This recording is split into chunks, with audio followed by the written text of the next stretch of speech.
What are you, deaf? Don't try that Halloween shit with me.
Welcome to the channel, ladies and gentlemen. What's going on, everybody? We're here on a Monday night, and yeah, we're going to be talking some Halloween. You guys know that it is going to be a blast. All you guys here in the chat, thank you for being here. This is actually going to be the first episode in this series where we're going to be debating some of the films, hopefully all of the films in the franchise. And I think it's going to be a lot of fun getting some comments and thoughts and viewpoints from panel guests and also you guys that are here in the chat. A blanket hello to all of you guys. Thank you so much for being here. We see all of you. Ronan's in the house. All right. Ronan saying, how do you turn on auto renew on a phone? You know, that is, as far as I know, you go into the settings. If there's anyone in the chat, and I don't know if Sarah is here, but if you guys can help Ronan with that, that would be great. I believe it's through settings, though, Ronan. But thanks for being here, man. I appreciate it. What's up, Jerry?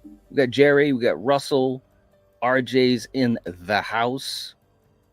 All right. You guys are all right. We got Bored now jumping in quick. $2 super chat. Should be a fun stream. Hey, guys. Thank you so much, man. I appreciate that. And hope you're doing well, too, Keith. Seriously. Awesome. I'm sure you'll have some thoughts on this as well. And he's coming in again. Pissed at Rach for making me watch Spice World. Wow. Oh my gosh. I hope you're gonna be okay after watch. I gotta hear the story on that. That's too funny. Oh my god. You guys are the best. David, what's up? Yes, another vid. Yeah, well, you know me, man. I mean, this is multiple days every week. It's fun though, but thank you for being here, man. My man Eric in the house. Far from the worst entry. I stood by that then and I stand by it now. All right. I know it too, man. But thank you for being here. And I know I know you're gonna have some good thoughts on this. What's up, Pete? Pete in the house. Atrol in the house. Ginger Ninja. What's up, man? Good to see you. Hope you're doing well, brother. We got Kay. What's up, Kay? Mega Giants. Gene saying hello, Night. Hello, Gene. Hope you're doing well. Paula and Melissa, thank you for being here. And of course, my man, my brother, craving something scary. Steven himself saying, hey, Night. Hey, chat. He said, what movie is this again? Oh man, hey, hold that thought, bro, because I'm I got some ideas, man. I'm gonna need your help at some point. but I know this isn't one of your favorite ones. I know it. I know it. What's up, Sarah? Sarah's in the house. Thank you for being here, Sarah. I appreciate that.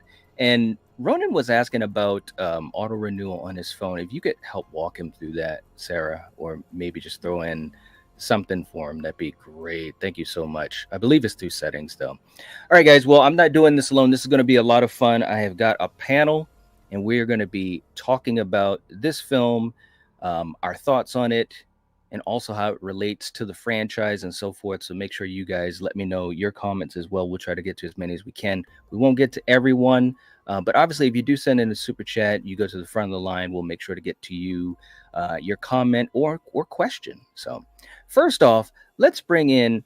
You guys know this lady. She's a huge part of our community, helping us out and joining us on panels here and there. And she probably has the greatest memory of anyone on the planet. She remembers things from streams 8 years ago. No, not 8 years ago, but she really remembers so many details. And I know she's a huge fan of this franchise, which is why I knew I had to have her on the panel. Let's bring her in. I call her the historian. You guys know her. You guys love her. It's Julie. Hey. Hey, hello. How's it going? I'm super happy to be here. Yeah. Thank you for having me. Absolutely. It's always fun talking movies and having you aboard. And I know you are a huge fan of this franchise and you've got some really interesting thoughts. So this will be a lot of fun. It really, really will. All right. Okay. Next up, another, all of these folks for the panel are huge parts of the community, very supportive, not only of this channel, but the horror community. And I'm so happy that they took the time to be here with us tonight. So make sure you give them a shout out. But this next person has graciously spent a lot of time with us, multiple weeks in a row, especially on our Monday night streams. And it's been awesome having her here, helping us to navigate all things horror, including Scream. And tonight, also coming back to the Halloween franchise. You guys know her. You guys love her. It is Miss Rachel. Hey. Hello all. Thank you for having me. I'm super psyched for today's discussion. It's going to be great. It's gonna be great. I can't wait to hear some of your takes. I really can't, man. I'm serious.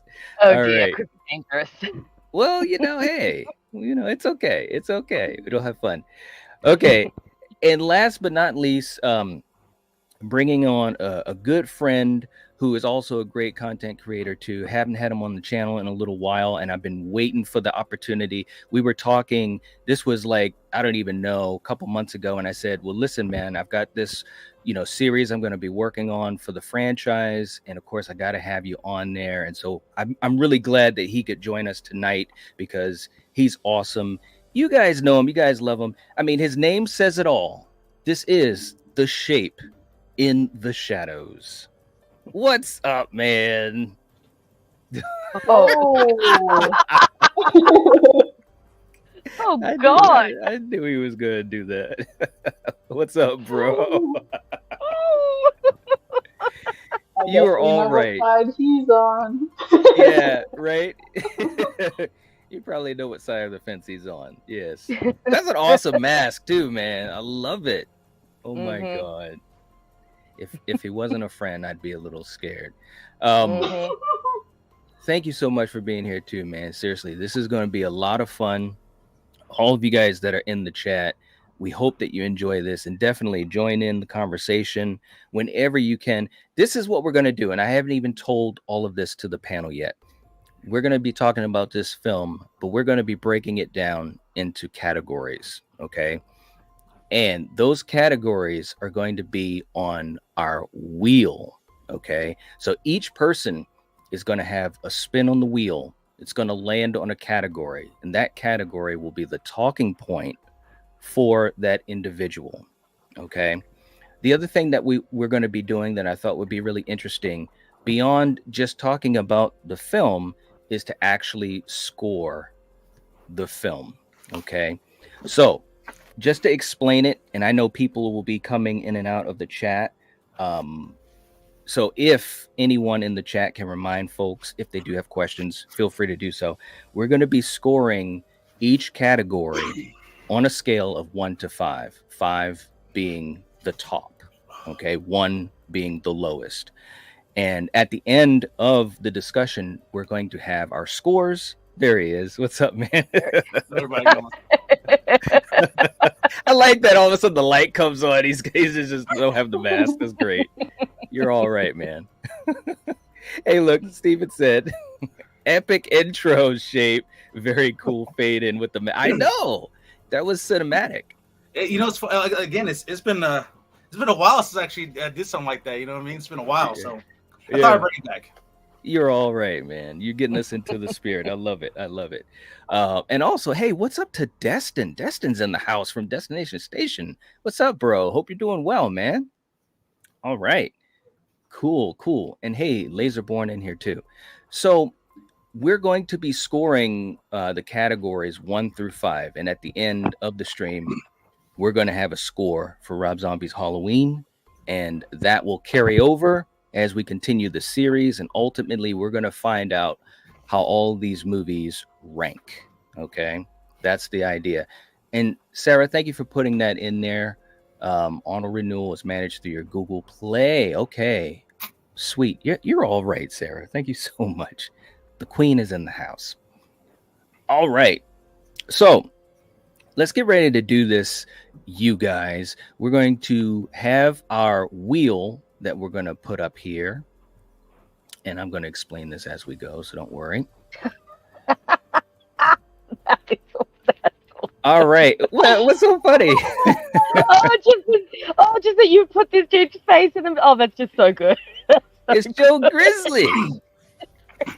I got Taco Supreme talking back at me. Oh, that's right. Dude. You guys know what's up. Good old Joe Grizzly. All right. So we have multiple categories that we're going to be spinning for. Okay. And basically, one by one, and Julie, obviously, you're going to be first. You guys are going to be spinning the category. And don't worry, it's all good, you know. And look, let me just also say this, since it's the first time we're doing this, you know, just give your thoughts on the particular category as much as you want. It doesn't have to be anything like super in depth if you don't want it to be. And if you do, then that's fine too. The rest of us will also give our thoughts on it, but the person who spins is the one that's going to give the score. Okay. And the score is 1 to 5. And also, let me just say this, first time ever, and I know Coriander would love this, we do have halves. So if you want to give a 3.5, let's say, this might be the first, let me just bring us back on here. People that don't come to the streams will be like, what are you talking about? This will be probably the first time that we'll have halves as part of the scoring. And so I'm just saying, we have it. We have it. Okay, so Julie, are you ready? I'm ready. Okay, so let's spin this bad boy. Good old Joe Grizzly's going to help us out here. Here we go.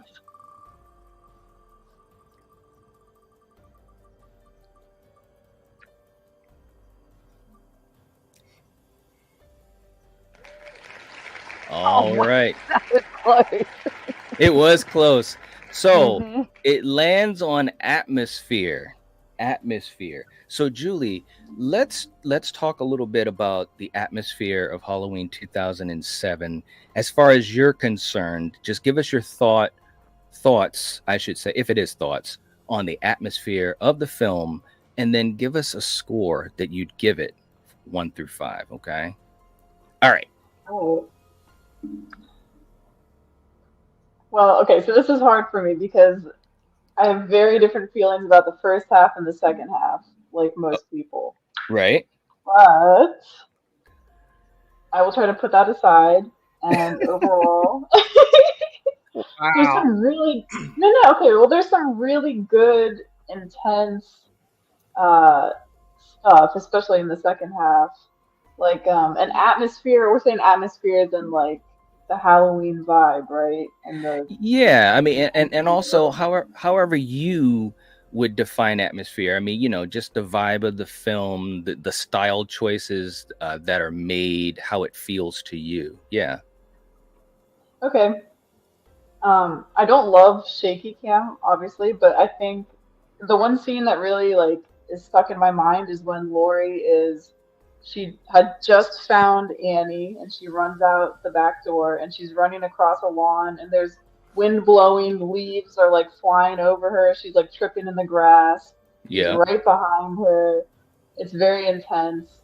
That the pool scene and the scene where her parents stuff happens to her parents.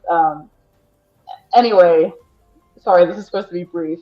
No, it doesn't have to be brief. That It's whatever you'd want it to be. is all really good stuff to me. Very intense. I love the intensity. So I'm going to go with a 3.5. A 3.5. Okay. Mm-hmm. Interesting. Okay. So let's go down the panel as well. Rachel, what do you think about the atmosphere for Halloween 2007? I think with this film, unfortunately, and I've talked about this before, because Zombie is kind of trying to do his own thing and trying to emulate Carpenter, for me, it ends up being a very mixed bag. So similar to Julie, I think there are scenes that I do think are really effective. I personally find the best scenes to be the ones in the institution with younger Michael and then with older Michael. I actually think the entire institution portion of the movie, I think, is actually the best part of the movie. I think that's where Zombie actually, I think he actually really shines there. I actually think little Michael is a very effective little kid. And then older Michael, I actually really love his design in the institution. That's the design that works best for me. But I do feel that the first half and then the last half of the movie, because when you first watch the movie, when you first start Halloween, it's very zombie. You have redneck people, you have all of the swearing, you've got over the top violence, you've got all of that. And then in the second half, when Michael gets out as an adult, all of a sudden we have this wrestle between Zombie putting his own brand in, but also you can tell he is trying to emulate Carpenter and trying to squeeze Zombie's direction into Carpenter's mold. It doesn't work for me. And so I think a lot of the scenes that could have been more effective in the later half, if it had just been Zombie doing his own thing, or if Zombie had successfully managed to emulate Carpenter, would have been a lot more effective. Like, I do agree the Annie scene that Julie was talking about with Laurie running around, that is very intense, and the pool scene is as well. But for me, because the movie goes up and down so much, it's very hard for me to really feel like there is a consistent dread atmosphere. When you watch like the original Halloween, and there is that constant fear of dread and atmosphere and unnerving, but because Zombie's just up and down, and first it's extreme violence, then it's him trying to do Carpenter's subtle stuff, for me, it's all over the place. So I think even though there are some scenes that are effective, it doesn't 100% work for me. So I think I'd go with a 2 out of 5 for atmosphere for the first Zombie film, just because it is, for me, very uneven. Okay. All right. Shape, how about you, man? What do you think about the atmosphere for Halloween 2007? I enjoy the atmosphere in a way. I mean, you got the dark, especially like on Halloween night too, when you see, young Michael sitting on the steps eating his candy or, something like that. I mean, just the look of it, with with that kind of like the bluish look from the nighttime. And of course, even when he's out, killing people, as fully Michael, big Michael, the whole look of it, I just love the darkness and the lighting they have in this film. It kind of does give you that like the really like Halloween, but like more like a darker Halloween type feel. And even certain things, even the lighting too, like on days like that. I mean, you can kind of see like just difference. But again, when it comes to atmosphere, it's like when you put like the fall look into it, the winter, especially when he's in the hospital, as she said, like the winter, see the snowfall and everything else. When you put stuff like that into it and you give it that more like that real feel to it, especially like this supposed to take place in Haddonfield, Illinois, and I live in Illinois, so I see the seasons, I see the changes of the weather and stuff like that. So I think he did a great job with this and everything else. I'm pretty much gonna give it a 5. Wow! Whoa! All right, man, you coming out the gate like you're like here's some Halloween candy for you. All right, very cool, but well said and explained, man. I appreciate that. For me, I think that I feel with this film, it's a tale of two films, right? And Rachel, you touched upon that. That first half of the film is telling the origin story and kind of getting into some things that we had never seen in a movie before, right? And then, of course, the second half is his idea or his reimagining of 78. I think that the first half of the film is the stronger part of the film. Now, there's a couple, but I also have issues with it. So let me just allow me to rant for a second. I think that there are some interesting choices that were made to tell the story. I also think that there's some characters that stand out that are very memorable. Most notably Loomis and also Sherry Moon Zombie, which I want to, and I always try to do this whenever I talk about 2007, but I want to give Sherry Moon Zombie some credit because I really do think that she did a really good job in this role. And I think there were some really good scenes that show how effective she can be, right? Some of the strongest moments are in, Smith's Grove. And the relationship that Loomis has with Michael, he's actually somewhat sympathetic as a doctor anyways, you know what I'm saying? And he's one of the only figures that is a constant for Michael. And those are some strong scenes. Once Michael escapes and, starts down the reimagining of Halloween 78, and of course, again, shout out to Joe Grizzly. I think that's when it starts to kind of go off the rails a little bit, because you're stuck. You're really damned if you do, damned if you don't. If you copy exactly what Carpenter did, then you're going to find yourself in a corner. If you try to do something a little bit too different, you're going to be stuck in the corner. And so I do sympathize with Rob Zombie, because this isn't an easy task, and I think that's part of the reason why we have these two sides of the film. The atmosphere was good in moments. I think in general, there were some style choices that went both ways, including, I think you said it, Julie, the shaky cam, which I wasn't a fan of. Once Michael gets Laurie, I mean, that whole scene in that hallway when he grabs Laurie and takes her hostage, the camera is moving around so much, man. I thought I was having issues when I first watched it in the theater. My head was bobbing and weaving, okay? You don't do that in a Halloween film. And this is all my opinion, just like you guys are throwing out your opinion. So because it's uneven on both sides, I'm going to have to give this a 2.5 for atmosphere. Overall, I'm going to go with a 2.5. Okay, let's jump to the chat. I know you guys are throwing out a lot of stuff. This is great. And yes, this scale, it's funny. Yes, this scale is 1 to 5. 5 being the best. Yeah, 5 being the best. Danielle, what's up? She's in the house. What's up? Ford now says I can live with a 2. There you go. Oh man, Keith. Russell's generous of him. Yeah, I know. I was surprised. I thought we were gonna get a -10. Russell's going 3.5. Very cool. Sarah, I was waiting to see, because I know she'd have some interesting thoughts. I've always said I don't hate Halloween 2007, but I don't really enjoy it either. It was an interesting and fresh take. Well said. Well said. I agree with it. Yes. Keith saying, I was excited going in because I figured a fan of the original making it might be a good thing, not so much in the end. Yeah, well, and again, and I've done a lot of content on Rob Zombie and the journey he's had with these two films and what was supposed to be the third film. So it's interesting. It's very interesting. It's interesting stuff. It really is. Steven's going with a 2 as well. All right. Very, very cool, man. Thank you so much for that. I appreciate it. Okay. Let's go back to the wheel. Rachel, you're Alrighty. up. So let's see what we have next, as Joe is staring right at you. Fun. Here we go. Look at him go.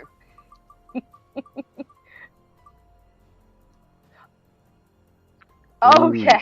Ooh. Oh, that was so close, man. It was wow. It was right on the man. edge. Right on the edge. Okay, so we're going to talk about the kills. So just give us your thoughts on the kills in the film, and then again, as always, at the end, giving us a score you'd give 1 through 5. Okay. All right. So here's this.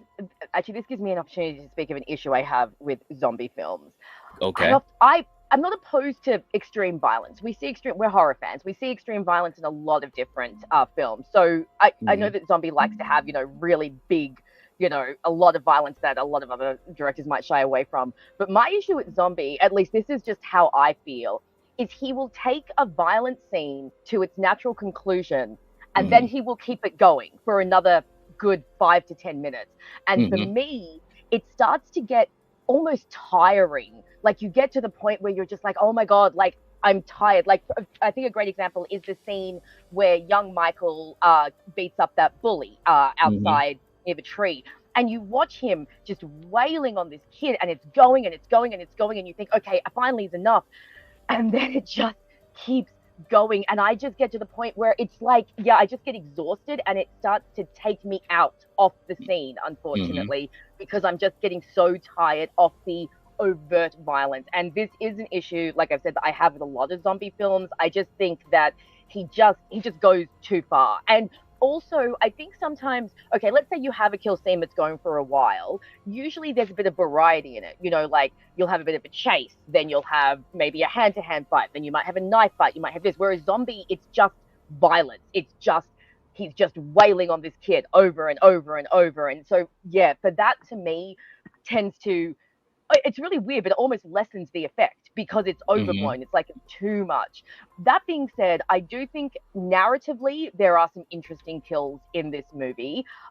One of my favorites, because of how it speaks to Michael's character and how it works narratively within the film, is Danny Trejo's character, because I think that is such a great example of showing how Michael has no soul and he has no attachments. Because I love that the Danny Trejo character is so decent to him. You know, he's always good to him. He treats him like a human being. And then as he's dying, he's like, Mikey, I was good to you. And you just think, no, this is Michael Myers. He doesn't care. He does not care whether you are good to him or not. So yeah, narratively, I think there are some fun kills. I do think the stepfather, Ronnie's kill, is really fun to watch because he's such a douchebag. And, you know, the whole Michael, you know, with the duct taping him to the chair so he can't move and then just splitting the throat, that one's pretty intense. But again, when we get to the second half of the film, when we get to the point where he's after the asylum, I have to admit, again, the violence is too much. I also think that I don't love women dying naked in horror films. I understand that sometimes it happens because it's part of the context of the film. But again, I'm going to compare to the original film. If we look at Annie's death and Linda's death, I think it is, both of those girls die completely naked, and Zombie's direction feels very good. Annie in particular, there are so many shots of her topless that are just so unnecessary. And so if we, for example, compare that with the death in the original film, is it Linda's death on the phone, she dies topless too, but that scene does not focus on the nudity. It focuses on the kill, and it doesn't feel gratuitous. It just feels like, oh, she's naked because she's just hooked up with her boyfriend, and Michael has happened to find her post-coitus, and she's died. Whereas, yeah, Annie and the other girl, like, for me, it's too much. So when it comes to zombie kills, I can't rate them very high because they are just, it's too much overkill for me, and it takes me out of the movie. So while narratively I think some of the kills work and obviously work to make Michael much more threatening, it's too much overkill for me. So I think for me I have to go with 1.5. I really, this is where zombie films really bring me down. It's the overt and gratuitous violence. So I think 1.5 for the kills, unfortunately. Okay. All right. So we got 1.5. And real quick too, let me just jump to the chat. I know you guys are throwing in your comments too. Keith saying it's not far off torture porn. Good point. Good point. No doubt. We got Scott in the house. What's up, Scott Lauderdale? We got Sarah saying, yes, Rachel. Yes, yes, yes. All right. And hey, man, we got Ben coming in with a super chat. Hey, thank you so much, Ben. I appreciate that. Seriously, man. Seriously, thank you so much. That really helps out the channel, as you know, and helps us do special streams like this, a series like this. Saying, Night, my man just finished Killing of Sacred Deer. Ooh, wow, scary subgenre, parent horror. I'm wrecked over here. Time for Halloween discussion. Julie, Rachel, you're beautiful. There you go, man. Thank you. Thank you so much. Seriously, we appreciate the support. Helps out a lot. So let's do this real quick, and then we'll get to Shape and Julie as far as their thoughts on the kills in Halloween 2007.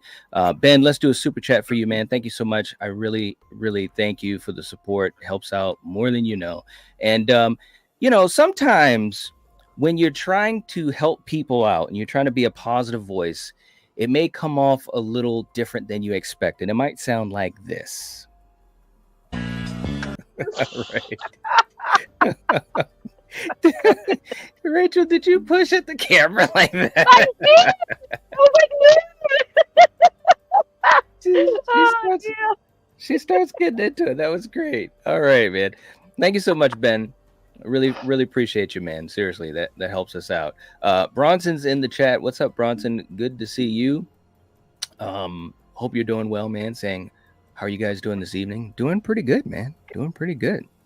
And Sarah still trying to help out Ronan. Thank you so much, Sarah. I appreciate that. Seriously. All right. Chuck's in the house. What's up, Chuck? Good to see you. Okay. All right. So when we talk about kills, Julie, let's go to you first. What do you think about kills in the movie? I actually agree a lot with Rachel. The excessive nudity. I wouldn't say it really like made me angry or anything, but it just felt, people say kills is mean-spirited. It felt mean-spirited. It just felt like, especially Annie. Yeah, it just felt like, why? So yeah, I didn't like that, but there was the kill with with Laurie's parents, her adopted parents. I do love that scene. I think that's like the one kill scene in the movie that I actually really liked because it was, I wouldn't say subtle, but especially the way that he, not so much with the dad, but with the mother when she's pleading for him to leave Laurie alone. Not my baby, not my baby. And he has her like by the hair, and he's just staring at her, and then it's just like hold her head back, and it's like very quick, and it's not the forest scene where Kid Michael is beating someone for an excessive amount of time. It was very subtle, and I liked that. So I think overall, I'd probably also go with a 1.5. Yeah, there was a couple I liked, but overall it was just too. Yeah, I didn't care for most of the kills. So. Okay, all right. Shape, how about you? What do you think about the kills? Well, I kind of want to touch on when they were saying about like the I guess like the wood scene where he's killing the kid, like him back and forth. To me, like for me for that scene right there, it's kind of more like him in a way, like torturing him in a way when he keeps beating him and beating him and beating him, and then he stops. Kind of looking at him, he's like, please stop. But then he kind of puts that mask on, and then continues more like that psychological, like, no matter what you say, I'm still going to kill you. Yeah. And it's like, for him being bullied and picked on, and then of course the stuff that he was saying about his sister and then about his mother and stuff. And, with the kid, as Rami kind of puts it, Rob Zombie puts it as this Michael is more like a serial killer. You got to me, it's like he gets more enjoyment out of that one because of how he was bullied by him and him kind of continuing going to kill him, and just keep beating him, make him feel the pain, make him feel, hey, you kind of did this to me, so I'm gonna do this way worse to you. You know what I mean? Yeah. So I do kind of see what they're saying about the whole like the nudity with Annie. I mean, yeah. I mean when it comes to Rob Zombie, he does like a lot of that.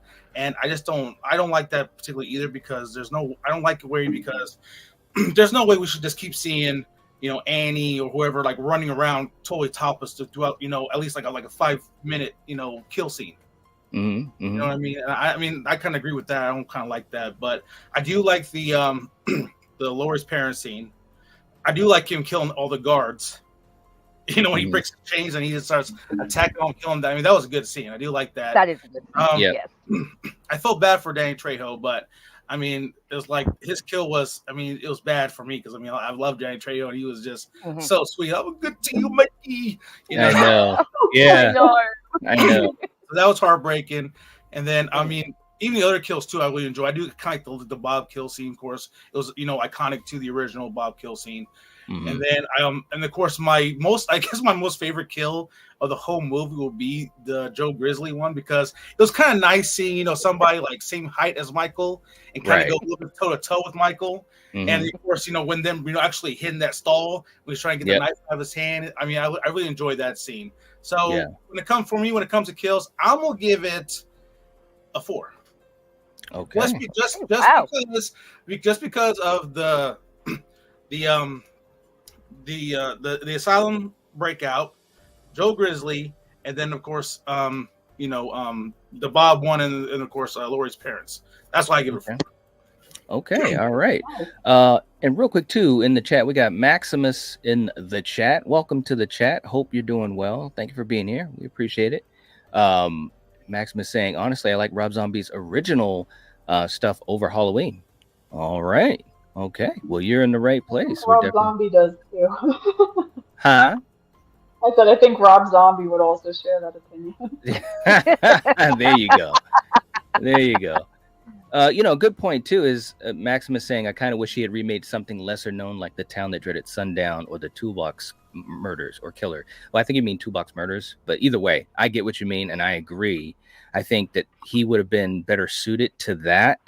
I think stylistically, this was a little bit of a clash because I think Halloween's mythology, and we'll get to this later, but the mythology is so strong in Halloween that there were times he clashed with it, like we said in the first category for atmosphere. But to get to kills, you guys made some great points. I think the breakout of the asylum was a great kill. I wasn't really big on him killing Dee Wallace, okay, because I love Dee Wallace. I think it was fine, but I think Rachel, you had said mean spirited.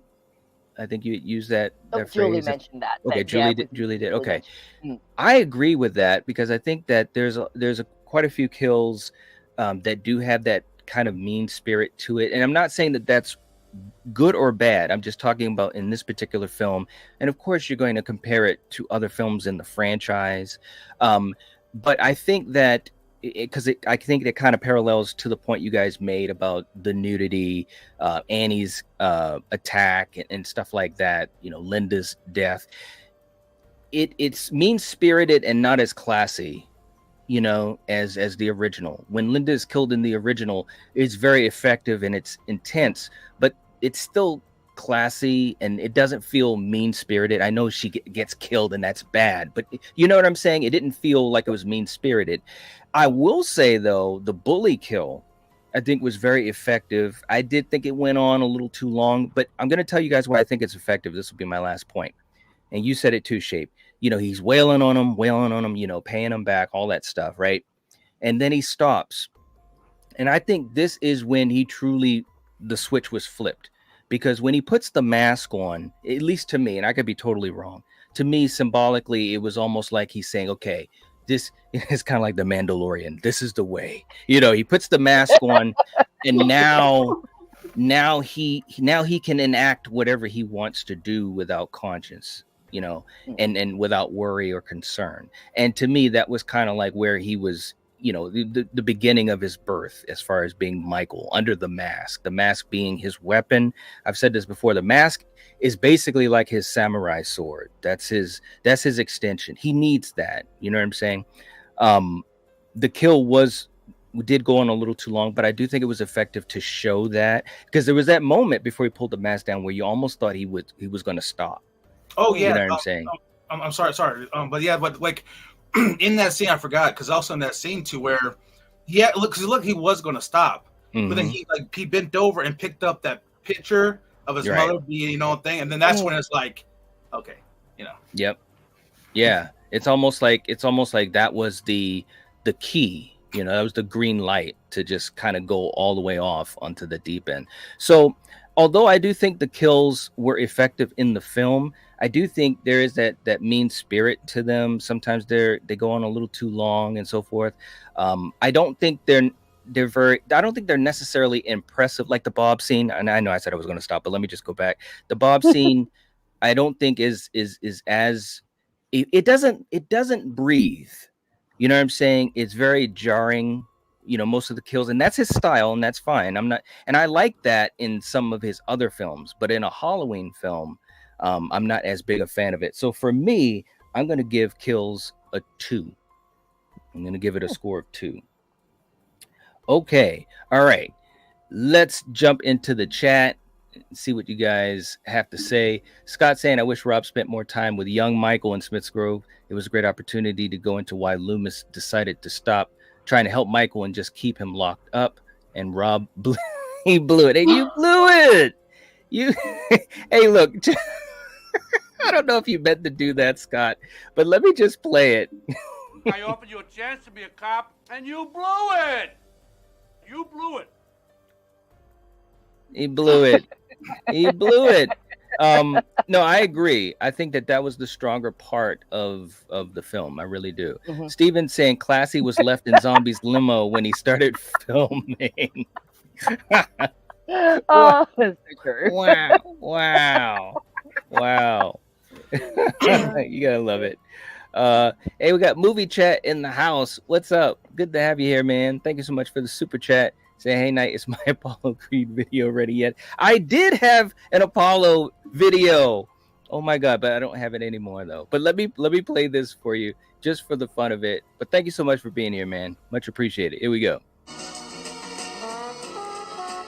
Hi, I shit in a sock.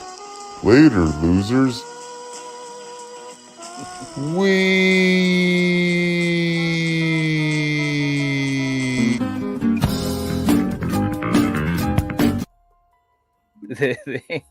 Wow.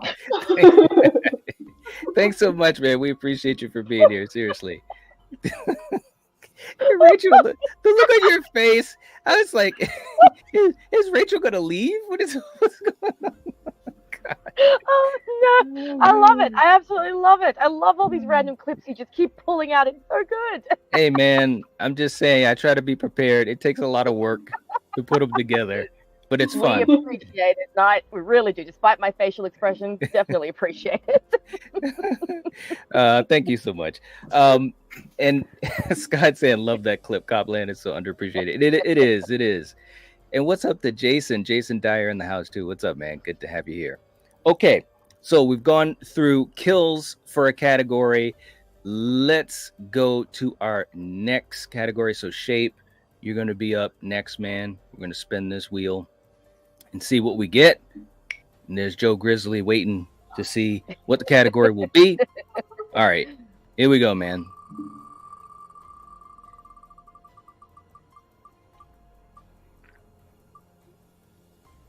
Ooh. Aha. Oh. Okay. Oh, all right. So now let's do this, man. And this is going to be just for fun.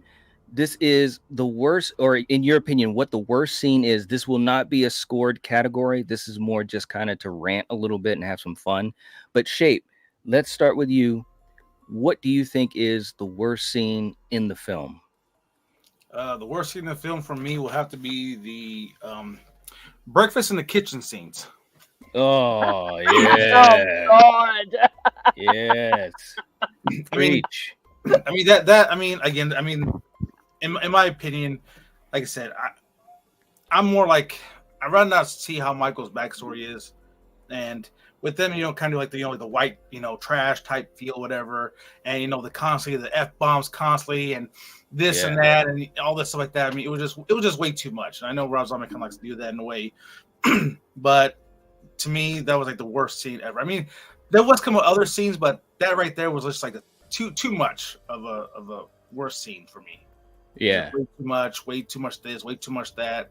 And it was just like, oh my God, like this guy deserves to die. I mean, in a way, I felt like pretty much everybody except for Michael's mom and then of course Boo and stuff, they didn't need to die. The other two kind of deserved to die in a way, in my opinion. Right. But yeah, to me that was the worst scene. So, are we still doing like the? No, we won't score for that. We're gonna spin again so you can get a category to actually score. But I just wanted to get a viewpoint on that. There's a couple categories. There's more just so we can rant a little bit. But let's get you guys' thoughts on this too. Julie, what's the worst scene to you in the film? Yeah, he stole my words. That's the kitchen scene. No, like it's so bad that I I've only seen it maybe twice. Other Yeah. times I've watched the movie, I just skip it. Like I know it was intentional, Mm-hmm. and some people like that about Zombie, but I just can't. Like I hate it so much. It, Yeah.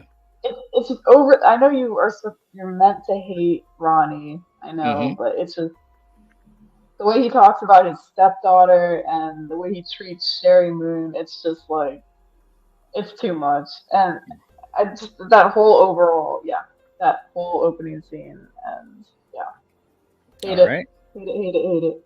Okay.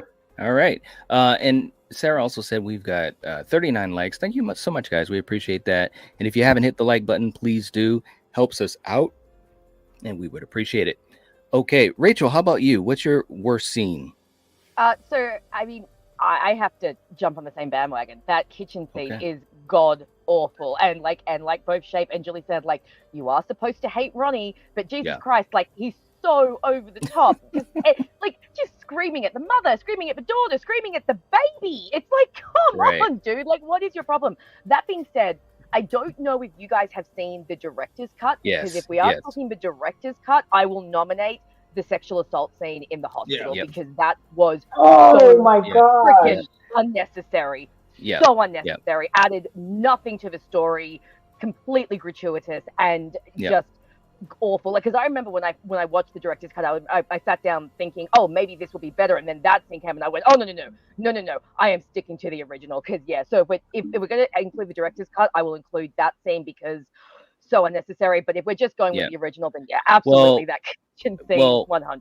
Yeah, when we're talking about these, we're definitely talking about any cuts that are available. And you took exactly the scene I was going to say. There's no doubt. Yeah, the Ronnie stuff was one thing, but shout out to William Forsythe, because he understood the assignment, and he Yeah, did what he was asked to do. He's a great character actor. But that was definitely, as my brother would like to say, full-on zombie-isms on display. And I think it was way too over the top. But the assault scene, to me, is even worse. And it has absolutely no reason to be in this film whatsoever. I mean, this is, if you have a movie, like if we're talking, Maniac or something like that type of film, and you have something like in it, at least it's in the framework of a mythology that makes some kind of sense. Not that I condone it whatsoever, of course, but in a Halloween film, in that scene where Michael is basically in his cell eating cereal and making masks, no, it has no reason to be in there whatsoever. And so I think it was just low. It was just low, in my opinion. And that, to me, is a symbol of this whole discussion. Just for me, as a Halloween fan, just my opinion only, is some of the issues kind of augmented that I have with the choices that Rob made for this film. And that scene is basically the creme de la creme of it. There was no reason for it whatsoever. So that would be mine without a doubt. Okay. All right. I would like to change my answer to that. Well, you don't have to change your answer. No, I definitely do, because I actually forgot about that. I had only seen the director's cut once ever, and after seeing that scene, I was like, I've never been so appalled while watching a movie in my life. Yeah. And there was no point to it. Like you said, if Michael had come in, and I barely remember it, but maybe if he'd come in and stopped them, like as it was starting, and he killed them, and you were and then you kind of had a moment to like kind of root for Michael, right? But I don't think that happened, and just no. So, I mean, I've never seen the director's cut. When I heard that scene was there, I said I refuse to watch the director's cut. Yeah, good choice, man. Yeah, it's definitely. I mean, I will say the director's cut has, or unrated, whatever you want to call it. It does have some things in it that are kind of like, okay, I can, that's kind of a different take. In some cases, maybe a little bit better, but that scene definitely makes it no fun to watch the unrated cut. So, and Jason, thank you so much. He's putting the merch store out there. I appreciate you, man. You're all right. And we got Board now coming in with a $1 super chat. Thank you so much, man. I appreciate the support. It really Let me give a heart to that in the chat. Thank you so much. I appreciate you, brother. Very, very cool. Okay, so let's do. Jason's throwing it out there, man. He's all right. Much appreciated, Jason. All right, so Shape, we're gonna spin this sucker again and start you off with a regular category. All right, Joe, let's go.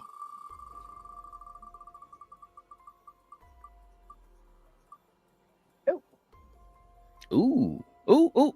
Oh, that was close. Ooh. All right. Mythology. So when we talk about the mythology, obviously, the choices that are made for Michael in this film. So Shape, what do you think about the mythology in Halloween 2007? And then what is your score that you want to give 1 to 5? The mythology, it didn't really follow John Carpenter's mythology in a way, because again, what Rob Zombie wanted to do was kind of make it more realistic, and give Michael the backstory, and of course he has serial killer tendencies, always killing animals and stuff like that, and of course he moves on to people and stuff. I just didn't like that. When it comes to John Carpenter's Halloween, Michael Myers is a regular guy, regular kid. Have fun and happy-go-lucky, and then all of a sudden one night he snaps and kills his sister, and it's a Smith's girl, so we don't know why he did that. So I like the mysterious of Michael, and with this, it just kind of was like right in your face, like, okay, he's a serial killer, this is why he's killing, and there you go. You know what I mean? So I didn't like that backstory. Yeah. I mean, but when he breaks out, it kind of goes into what Michael kind of is in a way. Just quiet, doesn't talk. Going around killing people just to get to his sister, and at least Rob Zombie kind of kept it with that after Smith's Grove. Kind of continues. I mean, he kind of kept somewhat of mythology, I guess, in there, but when it comes to his backstory, he really kind of ruined it. And then even with like Dr. Loomis, in a way, I can see why he kind of did this, because he quit being Michael's doctor, and of course, he needs to make money, so he's got this fantastic story about Michael Myers and, the blackest eyes, the devil's eyes, so like that. So he's making a book, make some money off this. Why not, And to me, it didn't really feel like Dr. Loomis in a way until, he finds out Michael breaks out. Then he's trying to, hunt Michael down. But again, at the same time, when he's in the store getting the gun, he's like, yeah. I just like, okay, that's not really Dr. Loomis. The way it is, and the way it's not. I mean, again, it's its own interpretation of Dr. Loomis, and it's his own view of Dr. Loomis. But when it comes to mythology, I'm gonna have to give it a 2, just because the beginning, like I said, I don't like Michael Myers' backstory. I don't know why. I don't want to know why. Yeah. Don't get because I mean, again, you're given that whole white trash. He was, stepdaddy, being mean to him, bullied and picked on, and he's a serial killer. So yeah, so I don't like that. So that's why I'm gonna give it a 2. Okay, all right, Julie, how about you? What do you think about mythology? Yeah, so pretty similar for me. I actually really, really dislike the first half of the movie. In fact, I would rather skip it on most of my repeat watches. But I do think that Rob handled the sister aspect really well. I'd say better than the original, but obviously that wasn't a thing till the second movie. So, but I thought the sister angle worked really well. So I like that part. I hate the serial killer background. I hate the trashy family backstory. So that really takes it down for me. It just makes it, yeah, it was just off to me. So I would probably go with I think I'd give it a 2 because I do really like the sister stuff. Actually, I'll go 1.5 because I really don't like the backstory of the first half. Okay, all right. Rachel, how about you? What do you think about mythology for the film?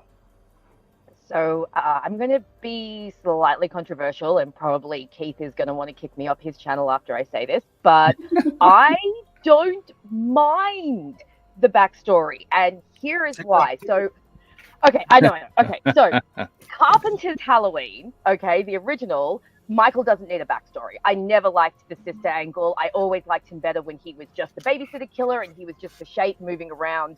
That worked for Carpenter. Yeah. However, this isn't Carpenter's film, this is Zombie's film. And I've Right. always thought if you're going to remake something, you need to make it your own. You need to put something new on the table. You can't just do a shot-for-shot remake. That's how we end up with Psycho 1998. You know, it's Right. it just doesn't work. So for Mhm. me, even though that first half might be unnecessary in the Carpenter universe, I think in the zombie universe, it works because this is what Zombie does. He loves the redneck families. He loves the over-the-top characters. He loves the over-the-top kills. And for me personally, I actually prefer the first half of the film because it's like I said, it's Zombie. It's Zombie just doing his own thing. Do I think the backstory was that great? No. I don't think, you know, the whole bad family, evil stepdaddy was the greatest backstory in the world. But Mhm. like I said, it's at least Zombie trying to do something different. And like I spoke about before, I actually think the institution scenes in particular were very interesting. And I agree with what someone said in the chat earlier. They should have extended those scenes. I think Right. that would have been really interesting. I agree with you, Knight. I think Sherry Moon Zombie was actually really good. And I actually quite like her interactions with young Michael in the asylum, and you know, seeing her react to her son being the only living member of her family and he's responsible for that as well. Mhm. So for me, that first half, that mythology, that actually works within the context of it being a zombie film. And then, like I said, it then falls apart when they try to mix it with a Carpenter film. I also agree with Julie. I think the sister stuff was done better in this because it was there from the beginning, as opposed to, you know, the original film was obviously a standalone film and then they brought the sister angle in, so it didn't quite tie up. But the fact that he's got, you know, Laurie's there from the beginning and the fact that Michael has that bond with her, I actually kind of liked that. I thought for this movie, that worked. So for me, with Mythology, I'm actually going to go 3.5 because I actually think it's, like I said, maybe not the best backstory, but at least it's Zombie trying to do something different and trying to bring something of his own to the table. And I can Mhm. appreciate that, even if I do agree that it was unnecessary. And obviously, if we were in Carpenter's world, I don't want all this backstory. But in Zombie's world, it could have worked. It didn't quite work, but he did. I think he made a good effort. So 3.5 for me. All right. Real quick too in the chat, Steven, he said Mythology is a 1. There you go. Wow. There you go. And hey, we got Sarah has gifted a membership. Thank you so much, Sarah. Awesome. Woohoo. Very, very cool. Let's see. It went to, hey, Melissa's back with us. All right. Very, very cool. Definitely make sure you give Sarah a shout out. Very kind and generous of her. And again, for you guys that do get the gifted memberships, if you're choosing to do so, make sure you click the auto renewal. And I think Sarah gave some of the instructions on that earlier in the chat. All right. Very, very cool. Thank you so much, Sarah. That was very kind. And we got Jason singing in the chat. Wow. That's awesome. Oh man. All right.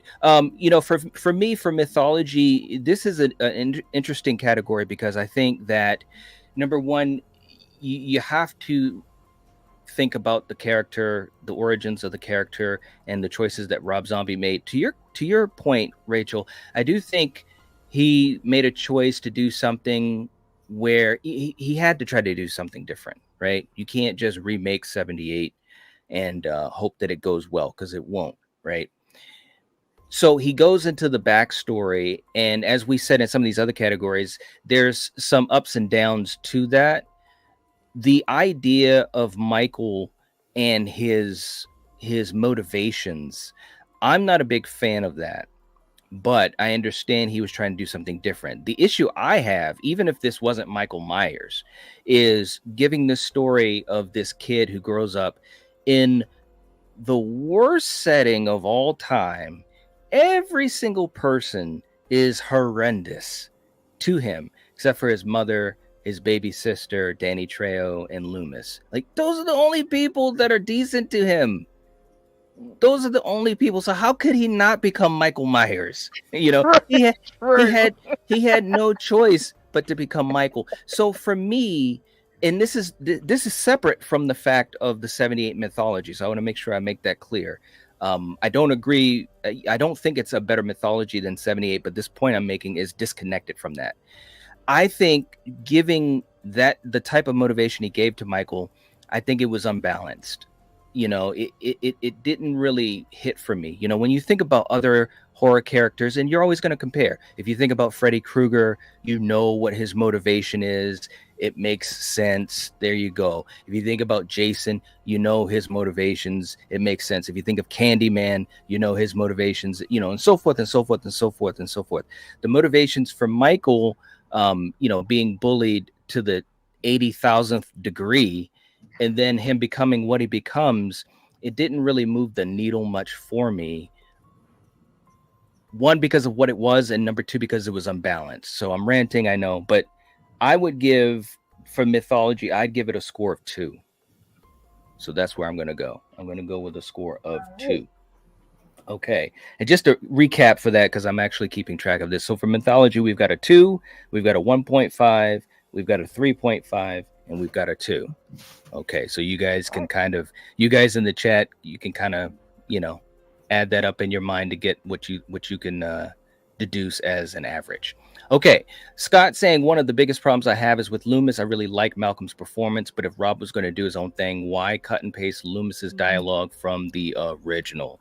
Great point. Very similar to what I was saying. I think he was trying to do something interesting. Some things worked and some things didn't. And I do know, and I want to be fair as well, there was a lot of studio interference with this as well. So Rob Zombie has been very, very vocal about the fact that there was a lot of issues making this film as far as being hamstrung, and this is part of the reason why he didn't even want to do 2, but he did the second film so he didn't have to do 3. He was obligated to do a third film, and he didn't want to do a third film, so that's why he did the second film. If that makes any sense. Hopefully I said that the right way. So it's crazy though to think about all of these things, because ultimately that's how we got what we got in the film. Okay. All right. Next up. So I'm going to be spinning. I'm going to spin for me. And let's see what Joe decides to give me.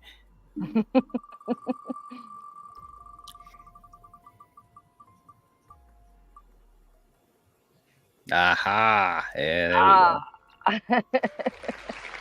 All right. Characters. All right. So let me just say this. I'll try not to go too long on this. I think for the characters in the film, I think most of them I wasn't a big fan of. Okay. The standouts for me was Sherry Moon Zombie, especially at Smith's Grove. I think there was some great stuff that she did. I'll tell you what, man, I was so impressed. I'll never forget when I saw this in the theater, and I said to my brother, because me and my brother went to go see it, I said, man, Sherry's doing all right. This is some good stuff. I could really feel the emotion. I could feel her torment, having her son be this monster, but yet still trying to be a mother to him, still trying to show him love and so forth. I could feel that. I think she was very effective. Danny Trejo is always great. I mean, it was a small role, but he was great. He's always great. Joe Grizzly, he's the greatest Halloween character of all time. So that's great.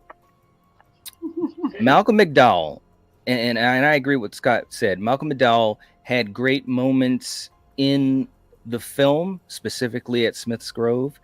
I think once we get out of Smith's Grove, and I feel like this for the film too, I think that's when we start to kind of hit some potholes here and there. And I think, again, Rob Zombie is trying to, have the cake and eat it too. He's trying to do a different type of Halloween film, but yet he's still stuck in the lane of 78. Okay. That being said, in the second half of the film, when we meet Laurie and Annie and Linda and Laurie's parents and so forth, Brackett, I think they were okay. I don't think that any of them were great as far as, just popping off to me. I think Scout was great in what she was asked to do. But I don't think they gave her enough time. And that's because this is the tale of two films. By the time we're 50% through the film, that's when we meet our final girl, or at least the version of her that we're going to see in the end. I mean, obviously she was a baby in the beginning, but you guys get what I'm saying. I just don't think there was enough time to flesh out those characters. So again, just like a lot of these other things, it's uneven. So for characters, I'm going to give a 2.5. I'm going to give it 2.5. A couple good characters, but then some that are just not at the level that I think they could have been, mostly based on time, you know? So Julie, let's go to you. What do you think about the characters? Yep. I would agree with almost all of that, or all of that. And I think that in Halloween 2, it was actually really cool because a lot of the characters that were meh or average, a lot, by a lot I mean like Annie, Brackett, and, well, I'm half and half with Lori, but Yeah. he had a lot more time, and I feel like he fixed some of that that was bad in the first movie. Like the first movie, I can't stand Annie. Brackett's fine, but he's nothing special. Lori Mm-hmm. is good. I like Scout. I like Dee Wallace. Mm-hmm. That's pretty much it. I'm okay with Malcolm McDowell. I like that he was different and energetic, and but again, it was just like everybody was fine. They were fine. There was nothing. I can't single anybody out and say, "Oh, I loved this character." Mm-hmm. So for me, probably a 2. A 2. Unfortunately. Okay. All I hate right. to say that, but there were some characters that really, like Linda and Annie, Yep. right off the bat, I did not care for them. So, Yeah. and that's too bad because you're meant to really like them. So. Right. And again, I know some people say, well, either it's fair or it's not fair, but you will compare it to the original. And the thing about, especially the trio, Annie, Linda, and Lori, there was a sense like you could just connect with them. Now, granted, they had the whole movie to get invested in with, right? So that's the disadvantage of this film, but we got to call it like we see it. That's just what it is. You just didn't have enough time, and the time we did have, like Linda, there was nothing that really popped off about Linda to me. Nothing at all. Annie was a bit better, and obviously some of that is because Danielle has charisma and exuded that. Plus, it was basically the return of her, right? So those are the things that helped her character. But I didn't feel much from Linda, and I think Lori just didn't have enough time for me to get super invested in either, and that's unfortunate because I think Scout is really talented. By the time Michael comes, and I know I'm ranting, I'm sorry guys, but by the time Michael comes after Lori, like it's totally like, hey bro, why is this happening? There's no connection to it, whereas in the first movie Michael stalked Lori, Jamie Lee Curtis, and so she had a fear. It was shown. There was time given to those scenes, like when she's looking out the window, when he's by the bush, when he's outside of her school, which they did that in this one too, but again, it's rushed. It didn't breathe enough for me. So anyways, okay, Rachel, how about you? What are your thoughts on character and your score?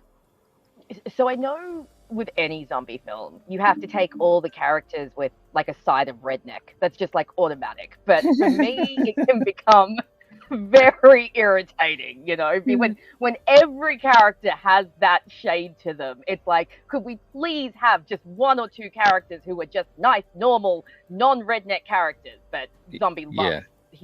He talks so much about how he loves that whole hillbilly redneck thing. So for me, so many of the characters in this movie are just too much. Like Shape was talking about, the kitchen scene. Ronnie is so over the top. The original sister is so over the top. I agree that like Annie and Linda are not as dynamic in this one as they are in the original. I also agree with Julie that Annie does level up in the second one, and sheriff, the sheriff is fine.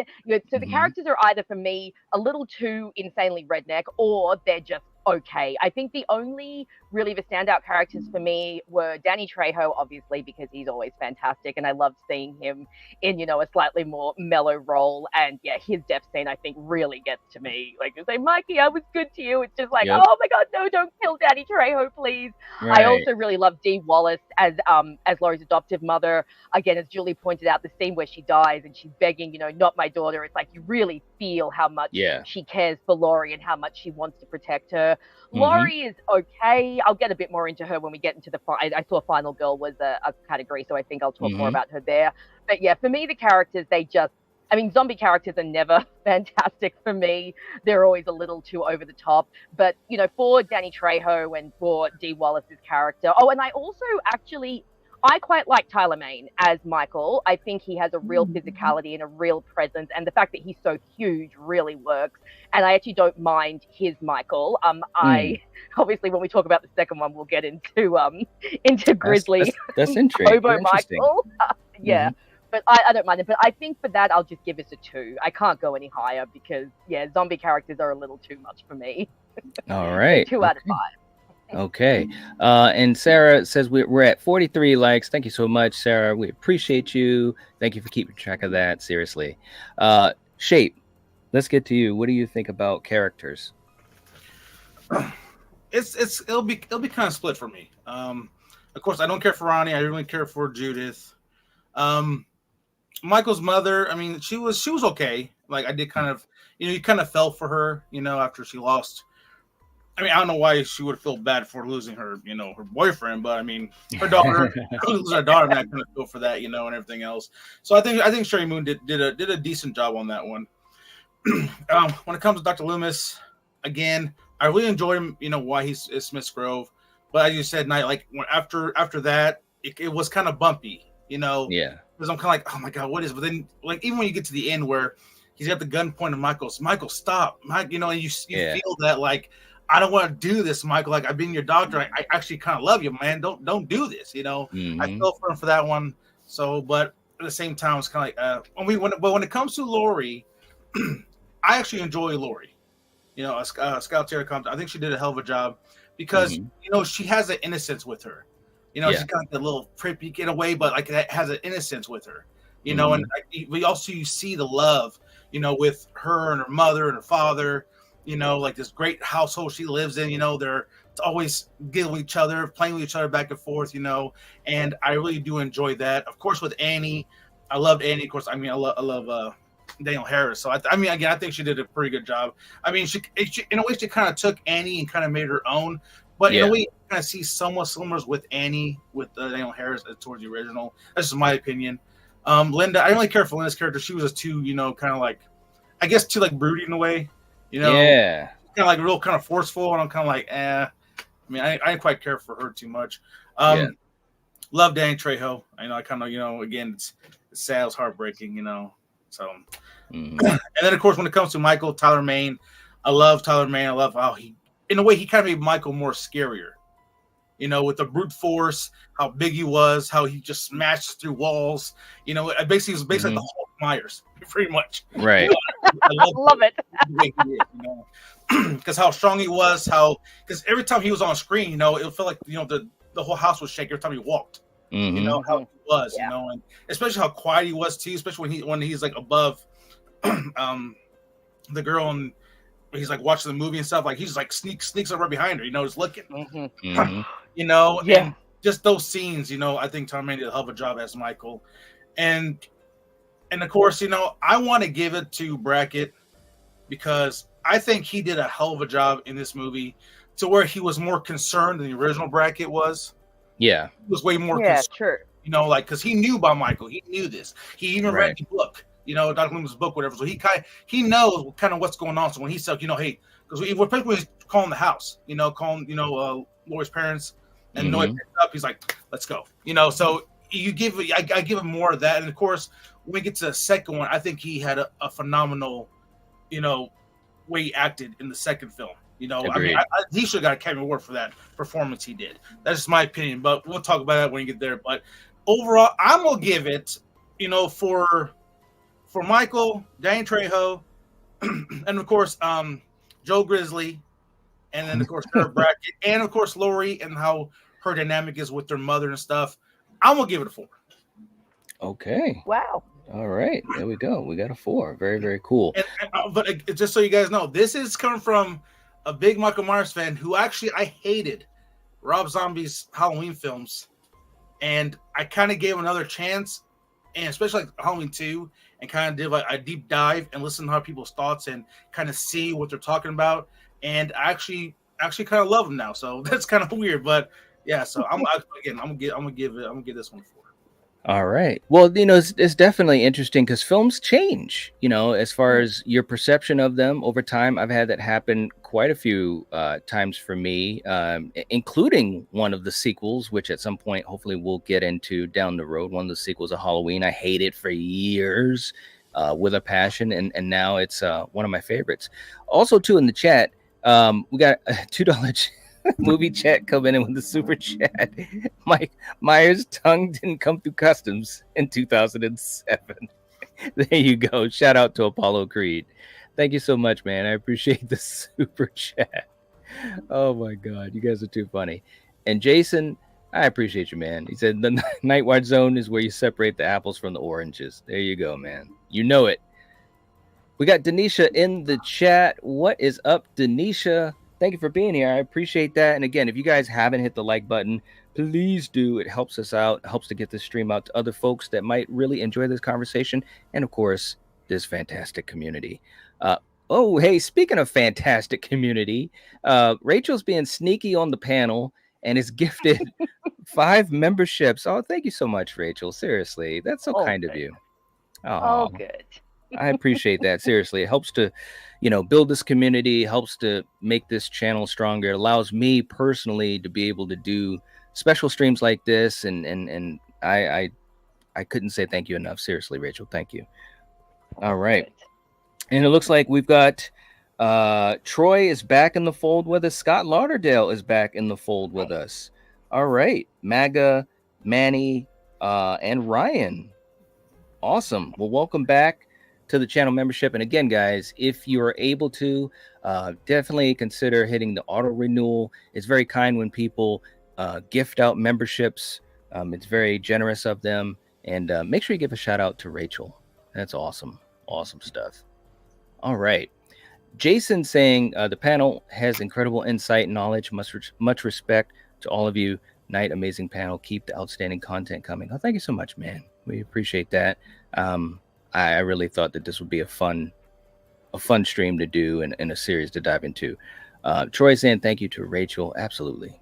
Yes. Yes. We got Steven in the chat. Welcome to the chat. Fun fact, that's my husband sneaking into the chat. Yeah. Well, very cool. He's out of town at the moment, so I told him jump on the stream while you're waiting at the airport to come back home. So it looks like he has snuck on. Oh, very cool. Well, welcome. We're glad you could be here. And yes, Rachel was being very sneaky. She's very kind, and we really appreciate it. It really helps out. It just helps out channels. It really does. Yeah, you're welcome. Movie chat saying, I wish I caught the stream from the start. Well, guess what? You can watch the replay, and that's the awesome thing about it. That's one thing I love about these streams is hopefully it has a lot of rewatchability. That's why, when we do especially panel streams like this, I get really excited because I think there's the chance that they can be enjoyed multiple times. So, but thanks so much, man. We appreciate that. Okay, Julie, you are going to be next. So let's spin this wheel. There's Joe Grizzly looking at us. I didn't take mythology and what was that? I'm gonna cut that mask right off your face. Right? Exactly. I love that scene. You have here is so good. Yeah, absolutely. I didn't take mythology and worst scene off of here, so obviously if it lands on those two, we'll spin again. But okay. Let's see what we get, Julie. Here we go. Let's see. Ooh. Okay. Oh man. Here we go. Hey. Well, that was a reaction. Wow. Hey, can I say something? Let me. And I don't mean to put you on the spot, Julie. But let me put us on here. She's probably like, "Don't do that, Night. Don't do that." Your reaction. Oh man. Can I ask you? Let me ask you this. I mean, you've been in a lot of our live chats, and you've followed so many streams over the course of a couple years. Which, by the way, I want to personally say thank you so much because that means a lot to me. And I know that you pay attention to them because you remember details that sometimes I don't. And I have a good memory. I really do. You have to when you do get that this. from my dad. So I know you really absorb these things. But let me ask you this. Is there a huge difference for you being on the panel giving your ideas and opinions versus being in the live chat? Because you're always so much fun in the live chat as well. Is there a big difference for you? Yeah, of course. Okay. Well, kind of. I mean, in the live chat, obviously, I can sit there and think whatever I want to think, and I can sit there and have the time to come up with something silly to say. And it's when I'm on a panel, I feel like, well, okay, I need to give a serious answer, and I need to not just be a clown the whole time. So, so that's the difference. But I really enjoy both. Yeah. Well, look, you can be a clown as much as you want. We love hearing from you, so feel free to be a clown. So, when we talk about story, what would you say is your overall thoughts about the story of Halloween 2007, and what would you give as a score between 1 and 5? Okay, this is depressing to me because, like I said earlier, I would rather skip the first half of the movie, and that's really sad because that is Rob's original story right there. Mm-hmm. So I feel sad saying that because the second half of the movie is what I prefer, but I obviously understand that that's not his story. It is literally the original movie story, but in Mm-hmm. half the runtime. So this is really tough for me because I appreciate I appreciate the effort of the first half. Yep. Unfortunately for me, I really just don't care for it personally. Um, but he should get points for trying to be a little different. So anyway, I think this is really hard for me because I It can really be like the second challenging. half of the movie, but it's not technically like it's not original. Right. I think I would give it. I'll be generous. I'll give it a 3. Ooh, okay. Points A for 3. creativity from Rob, even though the severe redneck-itis is not like my thing. But Okay. All right. Okay. So we're gonna go with a 3. Okay. Rachel, how about you? What are your thoughts on the story, and what would you give it for a score? I'm kind of the opposite of Julie, whereas I prefer the first half of the movie because for me that is Zombie being more original, whereas like I've talked about so many times and on this panel as well, the second half for me has such an uneven push and pull between Zombie trying to shove his own mold into Carpenter's. But I like I said, kind of with the mythology, I do at least appreciate that Zombie does try to flesh out the story. How successful he is in fleshing out the story, I think depends on the viewer and how much you can handle his redneck stuff and the the backstory that he gives Michael. But I think a 3 is a good score because like I said, he does at least try to do something new. He does at least try to do something that is his own. But because in the second half, for me, it's so uneven and it just doesn't work as well. I can't go higher than 3. But I do think that he does make a decent effort to at least bring some originality to the table and to mix it up a little bit. So 3 for me as well. Okay, we're going with a 3. Okay. Shape, how about you? What are your thoughts on story overall and your score? I mean, I feel the same way with Julie and stuff. The first half is just. I mean, in a way, when I watch it, I skip to all the way to when he's in the asylum with Dr. Loomis when he's living. I skipped through that part. So I mean, I still have the originalness of Rob Zombie, but not the rest of it. Just that part where he's in the asylum with Dr. Loomis, and then after that, right? Of course, with Big Michael and stuff, and the kills and everything. But I do want to say, in a way, I kind of give props to Rob Zombie for in a way taking this film. Because the reason being is because if Rob Zombie didn't come in and do Halloween, 2007, I mean, in a way, Halloween would just be straight to video. And when it comes straight to video, that's where most, kind of movies kind of die out, when it's straight to video, no theater and stuff. So I'm going to give Rob Zombie props for that. And of course, having his own thing in a way, but again, I just don't care for it. So But Mhm. even though with he's doing his own thing with some of the characters and everything else, and in ways he does have to copy 78 just a little bit, but put his own takes and stuff like that. Because I mean, we never really got to meet Laurie's. We saw her dad, right, just for like a little brief moment. We never got to saw the mother, so that was something new and everything else. So I'm gonna have to give it a 3.5.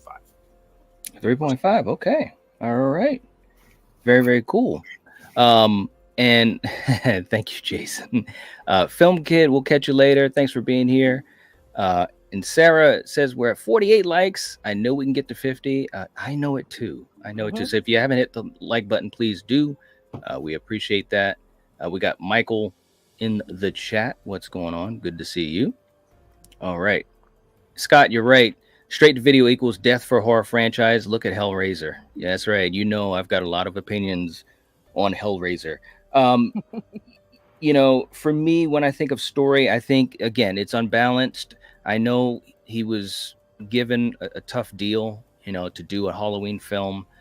I do appreciate some of the swings he took to try to do something different.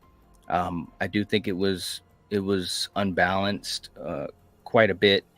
But it could have been worse, and that might be a discussion on another stream. So to put this quickly, I'll say I'll give him a 3 as well. I'd give him a 3 as well for story. There's some good aspects of it.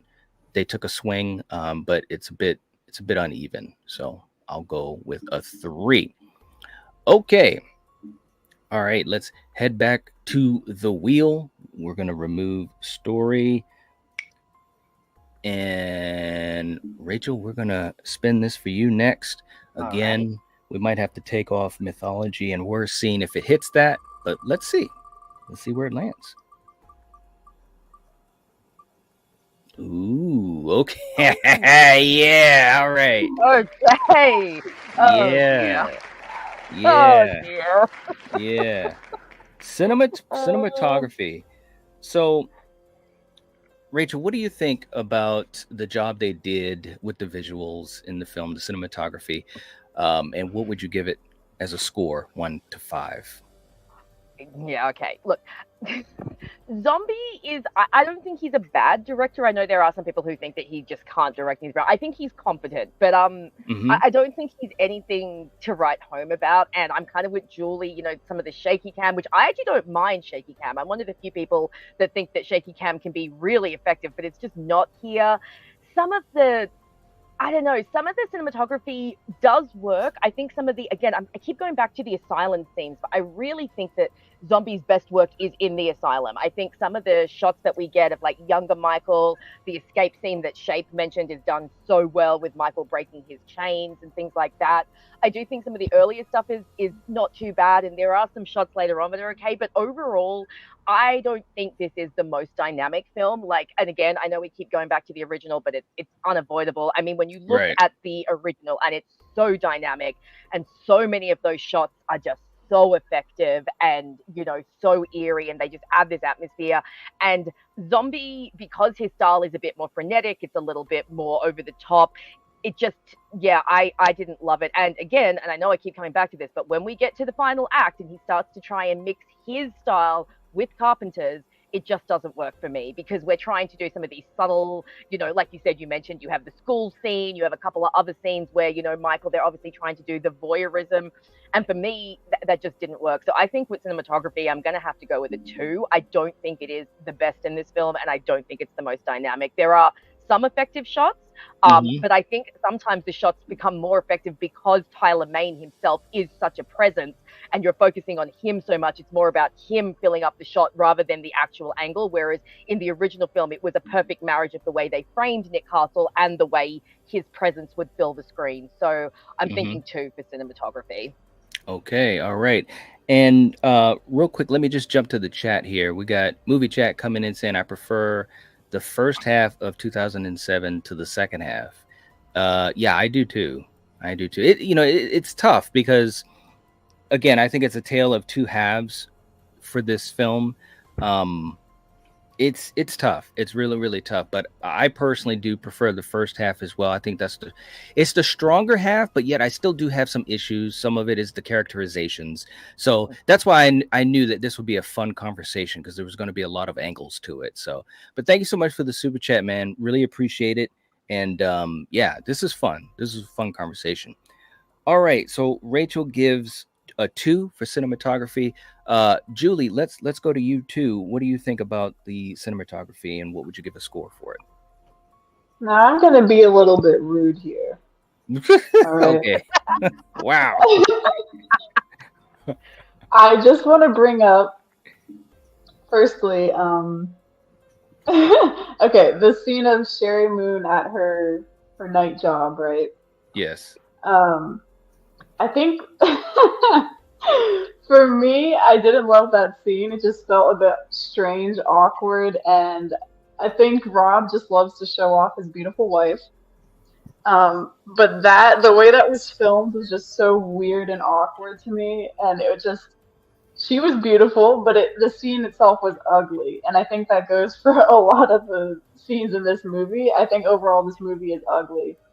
And there's really, it looks dated too, and that might just be, I'm thinking of the shaky cam, blah blah blah. It's not just that. There's something about it that's just not, like, I think of the new David Gordon Green trilogy, and I think, wow, these are beautiful to look at, and they're impressive, and the cinematography is gorgeous, the lighting is gorgeous. And then I think of Rob Zombie's 2007 film, and it feels very, very bland to me. And maybe that's just his style, but in that case, I don't love his style. And I really can't think of any shots or scenes that really stand out where I was like, where it's in my mind as something that was very impressive to me. So for those reasons, I would probably give it a 2. Okay. Unfortunately.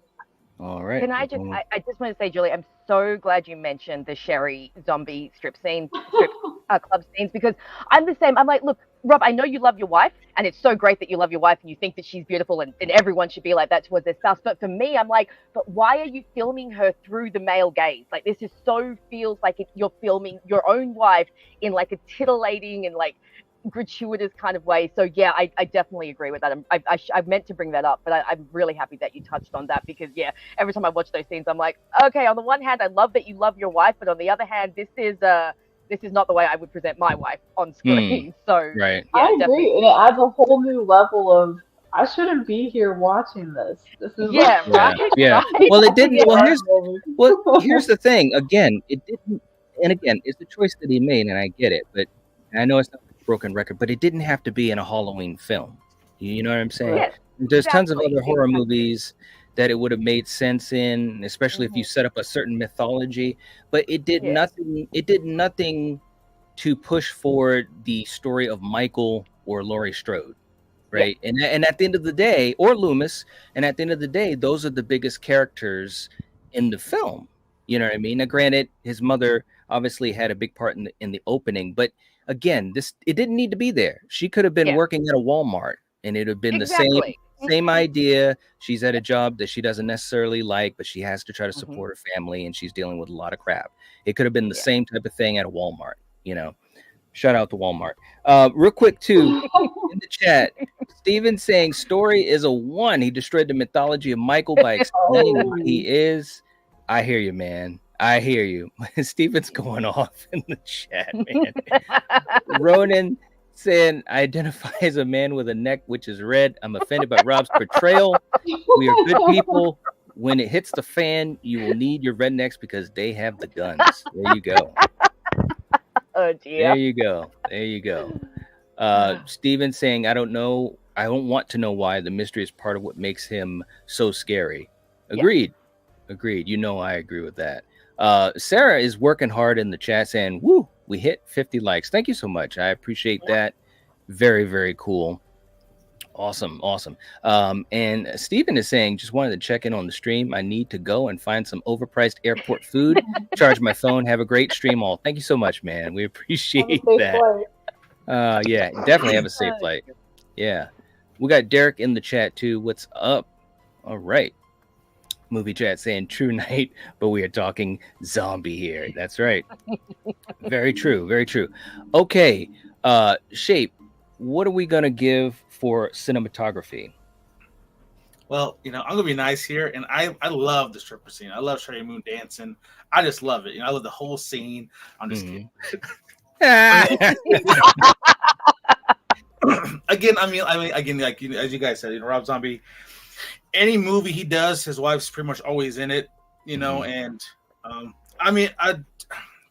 to be fair, I'm gonna say this because I've watched the Monsters. I actually kind of enjoyed the Monsters.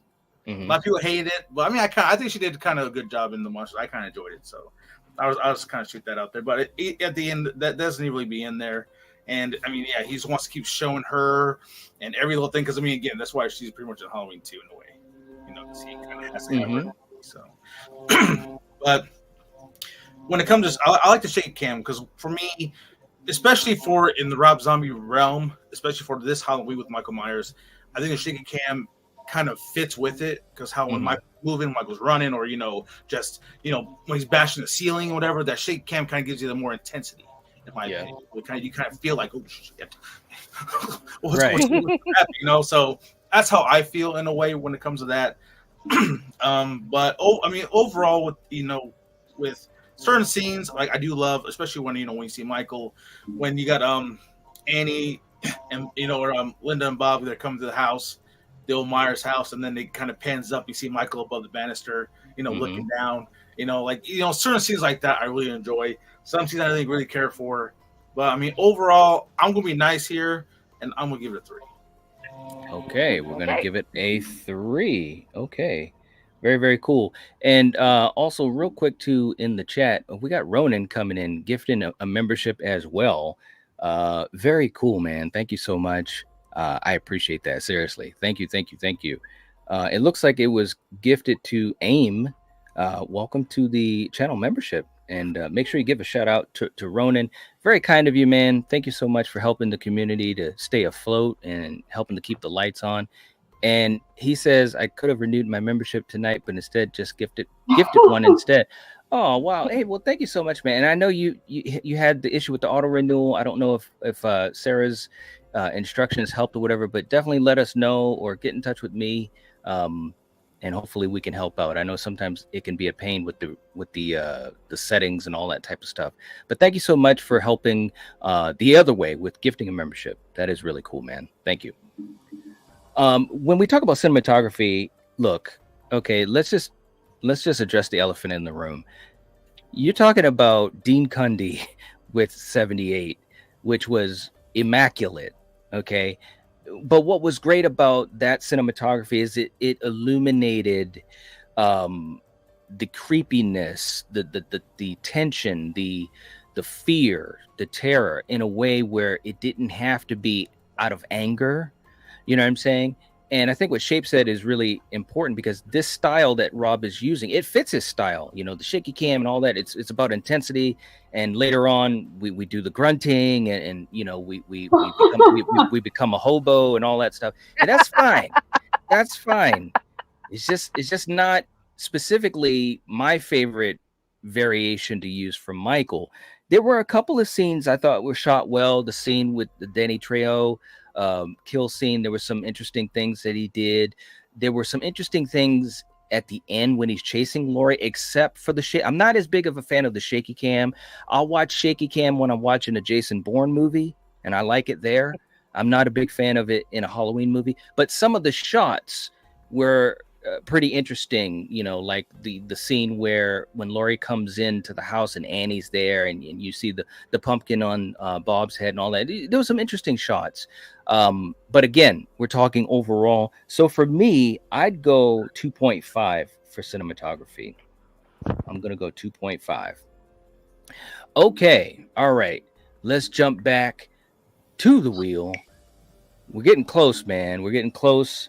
And we're coming down on time here. Well, so hopefully we get these last couple of categories out of the way. Shape, we're going to spin for you.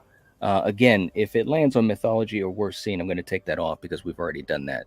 So let's see what Joe gives you. I would have loved it. Oh, Oh. this is good too. This is good too. This is good too. All right, directing.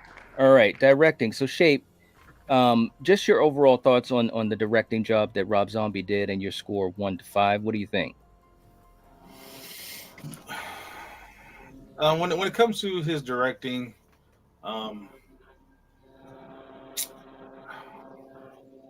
again, like when it comes to certain things in the movie, you know, he could have kind of just like left out and everything else, how his vision was in a way. But again, you know, it is Rob Zombie in a way. So, I mean, for his own directing, I mean, like in my opinion, again, I actually enjoy, you know, Halloween 2007. As we've been talking about, and you know, certain things that he has done, and especially, you know, the way he was, you know, moving this and that, and how he wanted to see this and I want to see that. I'm gonna pretty much give him a 3 on this one as well. Okay, all right, we're gonna go with a 3. Very, very cool. Julie, how about you? I will also give him a 3. I think I do, although I do think he has an issue with things going on too long, like Rachel said earlier, and the way I'm assuming, directed some of the characters to behave, and some of them were just instantly unlikable, like introducing Annie and Linda, for example. They just, the way they, harassed Michael or whatever when he was staring at them, which, like, I guess that's understandable, but they just instantly came off as like they were yelling like, "Hey, asshole," or whatever, and it just, Yeah. And maybe I'm assuming that's just me not caring for his style of character writing and direction. But there were also some things that I really liked. Like, I really liked the kind of extended Laurie Michael final act where you think it's over, she's in the cop car with Loomis, and then it keeps going. And I know some people had a problem with that, but I actually think that's one of the instances where going over the top actually works for me, because I like that kind of extended fight scene, I guess.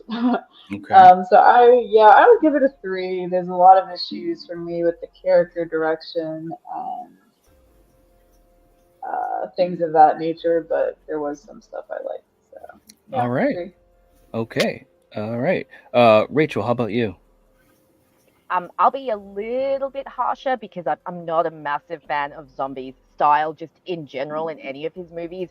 I agree with Julie. I don't think he gets the best, like, performance out of his actors. Like, the characters, I feel, could be better. They could be more dynamic, and I do feel like part of that is to do with how he's directed them. Like Julie said, that scene where Annie and Linda are, you know, harassing Michael, it does come across less as like teenage girls being teasy and more just assholes just yelling at someone for no reason. That being said, I do think there are some, you know, effective scenes. I do think some of his direction does work, again, especially in the earlier part when it's more him. It might not be a direction style that I particularly like, but I think Zombie, when he's doing his own thing, he knows what he wants to do and he knows what he wants to get across. And I do think that he focuses more on the violence and more on the events rather than the characterization. So I think that is a bit of a missed opportunity with his direction, but it doesn't really work for me. And again, for the millionth time, I'll say it again, it really doesn't work in the third act when he's trying to mesh his style with Carpenter's. So I'm going to give him a 2 because I just don't think that he gets the best performances out of his actors. I don't think that his portrayal of the story is that great, and I just think that because his style clashes so much with Carpenter's style, and he tries to emulate that in the last act, it really doesn't work for me. So 2 out of 5 for directing. Okay. All right. For me, I'll be quick about this. I think, you know, all of you guys make great points. I think, again, you know, there's some things that I appreciated that he did, but I don't think the execution was always there for me. You know, it's an uneven film. You know, there's fun things, but when you rewatch it, you know, it's kind of like some of that shine, it kind of dims.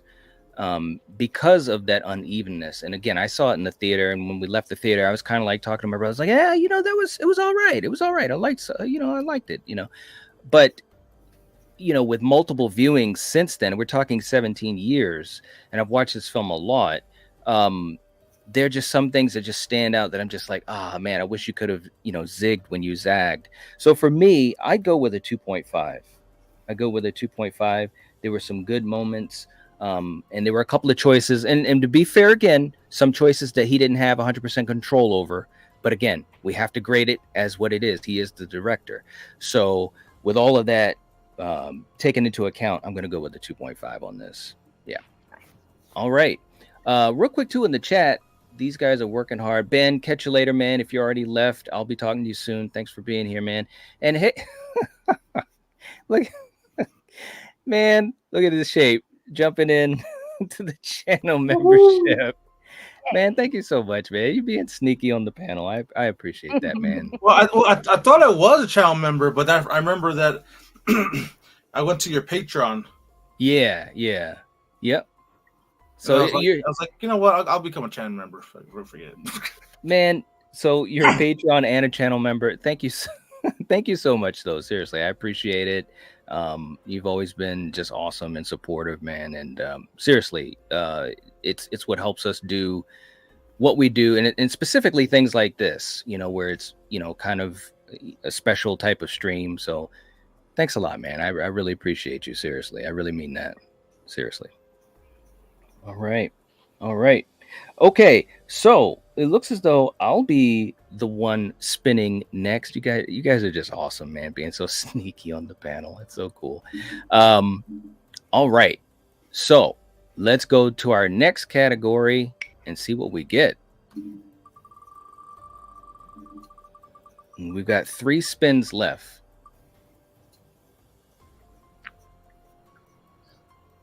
Ooh. All right. Very cool. The It Factor, and the It Factor basically, how entertaining is this film? What does it do for you? Again, I'm coming from the point of view of a huge horror fan, an OG Halloween fan. So again, when I left the theater, I was like, wow, because there's a lot of things that it's like going to Taco Bell. Okay. I like Taco Bell, but I know it's not good for me. And I think some of those high points were kind of like that, seeing Tyler being absolutely ridiculous in his physicality. When I saw it on the screen, it was like, yeah, that's great. And then when times go by watching it, I'm thinking to myself, well, your physicality is reminding me more of Jason than what I want out of Michael. You know what I'm saying? So those types of things are part of what I'm scoring this by. I think there's some fun stuff in the movie. I do think there's some stuff that I don't enjoy as much.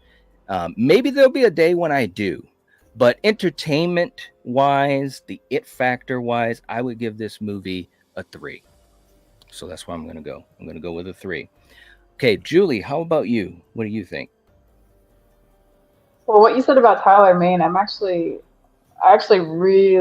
very into Tyler Mane's performance in this movie. I think Rachel said it earlier too, but I know it's very different from the original, but that's actually one thing that he changed that I really, really love, because although I will say there's some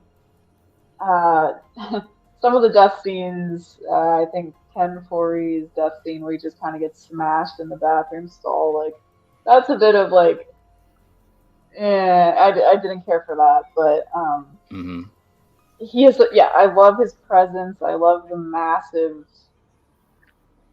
shape of him. I think he's awesome. So I think for me, he makes the second half of that movie very exciting and intense. Not just because of his size, but his whole performance is great, I think. And in general, that second half of the movie is so fast paced because it has to be. But for me personally, that really works, and I like the pacing, and it's exciting and fun. So, however, the first half of the movie unfortunately doesn't have the It Factor for me, which is really a shame.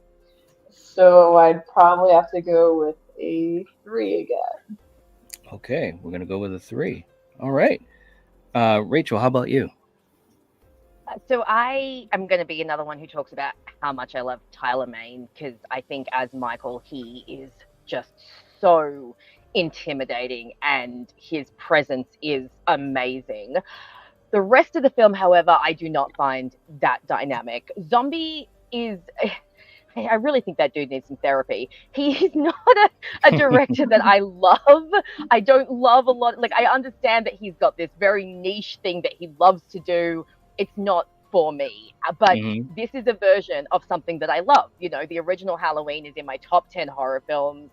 I absolutely love it. I could dissect it and talk about it forever. So the fact that this is a version of that, you know, it holds a certain fascination for me. And I also do find it interesting to see, you know, where Zombie tries to do original things and tries to do his own thing. And I think that when he leaves aside the extreme violence, he can actually be quite interesting. Again, I'll keep going back to those hospital scenes, which I just think were so great. And I haven't touched on it, but I actually really love seeing Michael's cell, like, or, you know, room at the asylum, and he's got all the masks everywhere. Right. And he's just this big hulking figure in this tiny little cage, and that visual is very fun.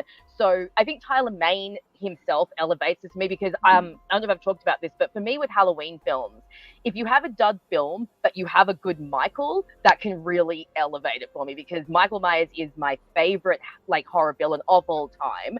And so if he's good, then yeah, the film can really elevate. And Tyler Mane is so terrifying. Like, I find his Michael so intimidating, and I understand what you're saying with like the physicality looking a bit more like Jason, but I think that, I don't know, for some reason, I think maybe because it is a zombie film and zombie films are more over the top, it makes sense to have a bigger Michael, to have a Michael who really does look like a beast. You know, he really looks so huge and so hulking, and I think that works for the zombie film.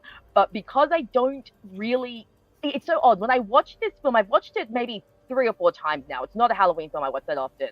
And when I watch it, I don't hate it, but I also don't enjoy it. It's kind of like it's somewhere in the middle. It's almost like I watch it more just for studying purposes. Like, why is Zombie doing this? And is this different to this? And I like to kind of dissect and compare it, but it's not a movie that I would put on for enjoyment. Like, if I wanted to watch a Halloween film, this would be low on the list of, you know.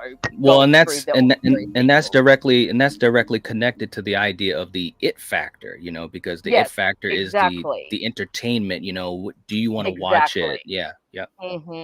Yeah, so for me, I think it's got to be a 2, because it really doesn't do much for me outside of Tyler Mane as Michael. So it factor for me, yeah, it'd be a 2. Okay, all right. Shape, how about you? What do you think as far as the it factor? You know, whether, you know, the entertainment of it for you, or the, you know, the style. What would you give it a score for?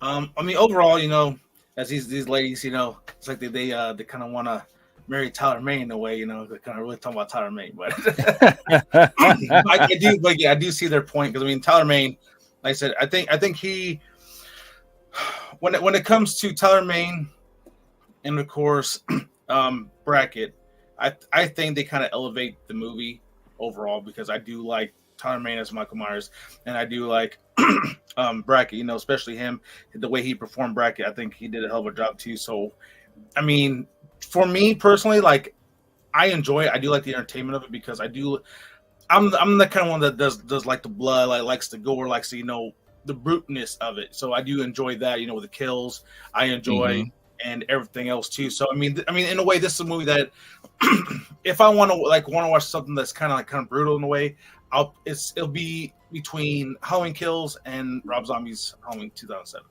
If I want, like, you know, like brutalness. You know, I'll throw in, you know, the Curse of Michael Myers in there, just like a little bit, because he's a little more kind of brutal in the Halloween 6. But I mean, overall, it is entertaining for me. I mean, not so much like, again, the beginning, but when we get to, you know, after the fact, it is really entertaining. It's really, you know, like what's going to happen next. You know, you kind of get the heart race a little bit too when when you see Tommy bust through and everything else. And of course, you know, the chase scene with Laurie, you know, you kind of, in a way, when I saw that in theaters, you know, I kind of got the, you know, the heart race, like, oh my God, he's going to get her. Is he going to get her? Is he going to get her? Right. Just the way, the feel of it. And I'm gonna give it, because actually when I saw this in theaters, I was like, ooh. I mean, in a way, when I saw it, I was kind of blown away in a bit to see, you know, this kind of version of Michael from what we got in past films. And I'm gonna give it a 3.5 out of. Okay. All right, 3.5. Okay. All right. Very cool. And real quick too, in the chat, Stephen's saying, for me, I don't believe there's an it factor for this movie. A 1.0 just to be nice. There you go. Aw. I hear you. I hear you. Too funny, man. Troy saying weird thing with Rob. He has a lot of very old school, wholesome interests and influences. So it's kind of baffling. He can mostly only write terrible, trashy characters. That's a good point too, man. You know, he's a real student of horror. So that's a great point, actually. Well said. Well said, man. Ronan is going with a -5 as a whole. Wow. Wow. Okay. There we are. Very, very cool. Okay. Let's go back to this wheel. We've got 2 more categories to cover. Hopefully we can get it done. We got a couple minutes left. And this spin will be for you, Julie. So All right. let's see what we get. Let's see what Joe has. Ooh, okay. All right. The final girl category. So, of course, we're talking about Laurie Strode and how she was portrayed in the film and obviously at the end of the movie as well. So, Julie, what do you think overall about that? And what's your score 1 to 5? Yeah, okay, let me speed run this. I love Scout Taylor Compton. I love her energy. I think her character in this is I like that she's not, I mean, she's like the kind of innocent one of their group, I guess, if you can say that. But she's not, I like how she has a very strong personality and she's not as kind of meek as Jamie Lee Curtis was, obviously. Mhm. I mean, I hate to say this, but her screaming was different, and it kind of it kind of grinds on your ears a little bit sometimes. Mhm. But it was very like guttural, and her acting was very good, Mhm. in my opinion. She really sold the scared type of situation, and especially at the very end when she's like so done when she has the gun and it's not she's aiming it at Michael and he just like we know he runs and tackles her, but she's like so done. And I love that final scene of her when she's sitting on him and she's trying to shoot him and Mhm. it's not firing, and then it finally goes off and she starts screaming bloody murder. And yeah, I love that scene actually. I know some people don't like it, but I would give her a 4. I really Oh, like her. okay. All right. Rachel, how about you? What are your thoughts? Okay, I'm gonna be really harsh here, because OG Laurie Strode is like one of my favorite final girls, and to use the intonation of a quote that everyone's using in the chat, this girl is no Laurie Strode. She just ain't it. Look, I do like Scout. Funnily enough, the first thing I ever saw her in was Gilmore Girls. She plays a very minor character in that show. So when she popped up in That's right. Halloween, I was like, oh, wow, it's this little Clara from Gilmore Girls. Look, like I said before, I know every zombie character comes with a side of redneck, but don't do that to my Laurie. Don't have her making stupid sex jokes with her parents, right before she's off to school. Right. She's a little much for me. And then I just find her, like, I know she gets some moments in the finale, like the one Julie was talking about, like with the gun and stuff like that, but she's a little too damsel-y for my liking. And I get that that's kind of what this story is. Like, in this story, I don't think Laurie's supposed to be who she is in the original. She's supposed to be a little bit more damsel-y because Michael is very specifically coming after her. And he's coming after her not to kill her, but to reunite their family. So I understand that she's supposed to be a bit more damsel-y, but to me, that's not a final girl. Like, I've said it before, but if you're going to be a final girl, you got to earn that shit. You've got to be doing stuff. You've got to be protecting people and taking down the bad guy. And she's just not doing any of that. And while I understand that fits with what Zombie's trying to do, I don't think that she earns that final girl status. And the screaming kind of grates on my ears. Like when Julie started to mention that, I started to get flashbacks of like her horrible screaming. So for me, I'm giving her a 1 because she just is not doing it for me in this. And because OG Laurie is so awesome with her knitting needles and her hiding in the closet and her getting the hanger and just using everything she can, this Laurie just kind of lets me down. So I'm sorry, Scout, but you're getting a 1. All right. From me. Okay. Shape, how about you, man? I don't know. I'm just listening to her. I'm like, what? What? Uh-huh. I mean, for me, I do love the original Halloween, and of course, Laurie Strode. But I mean, in a way, they do kind of seem similar in a way, but not. Mhm. I mean, when we see Laurie in '78, how she is. She's like this kind of bookworm. Very like on point and everything else. But when you get to Scout's Laurie, she's more, I guess to me like more relatable in a way. Just somewhat because, like I said, because how she is, how she portrays with her friends, with her parents and everything else, you kind of feel for her in a way. Not saying that you don't feel for Laurie, 78 Laurie, you do feel for you do kind of in a way connect with her, but I think Scout was more down to earth in a way. From my she was more down to earth, and especially back then in '78, how people were back in '78. To compare, in 2000s, how kids are or teenagers are in 2000s, so you in a way you kind of relate to Laurie. And I was already I was 17 in 2007, so in a way I kind of feel that in a way, like I kind of really connect with her and stuff. So, and even with her, like especially after when she's getting chased by Michael and everything else, and of course at the end where she actually stood there with the gun, like she like, hey, I'm about to die here. She had the gun and Michael busts out through the window or down and off the balcony. And then she gets that shot and, basically in a way supposedly kill Michael. But I love the way Scout portrayed her and everything else. So I'm going to give her a 5.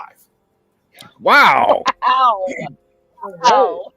Wow. All right. Okay. Wow. Holy moly. So look, here's the thing. I think that again, Scout had some good moments. I do like her, and I do like her in the role, but I do think there's some issues. And again, it goes to the film itself, the structure of the film.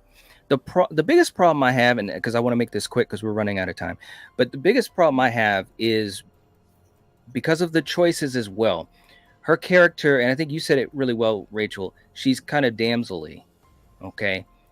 Now, I'm not expecting her to sit there and fight Michael and use kung fu, but she really seemed like she was so out of sorts, and I think it just made her as a final girl a bit weak, where with Jamie's performance, and it's really about the story and the direction and the script, I get that, but she not only found ways to stand up, but the arc was there, right? From being just a regular person, then put in the situation into finding a way to make it through.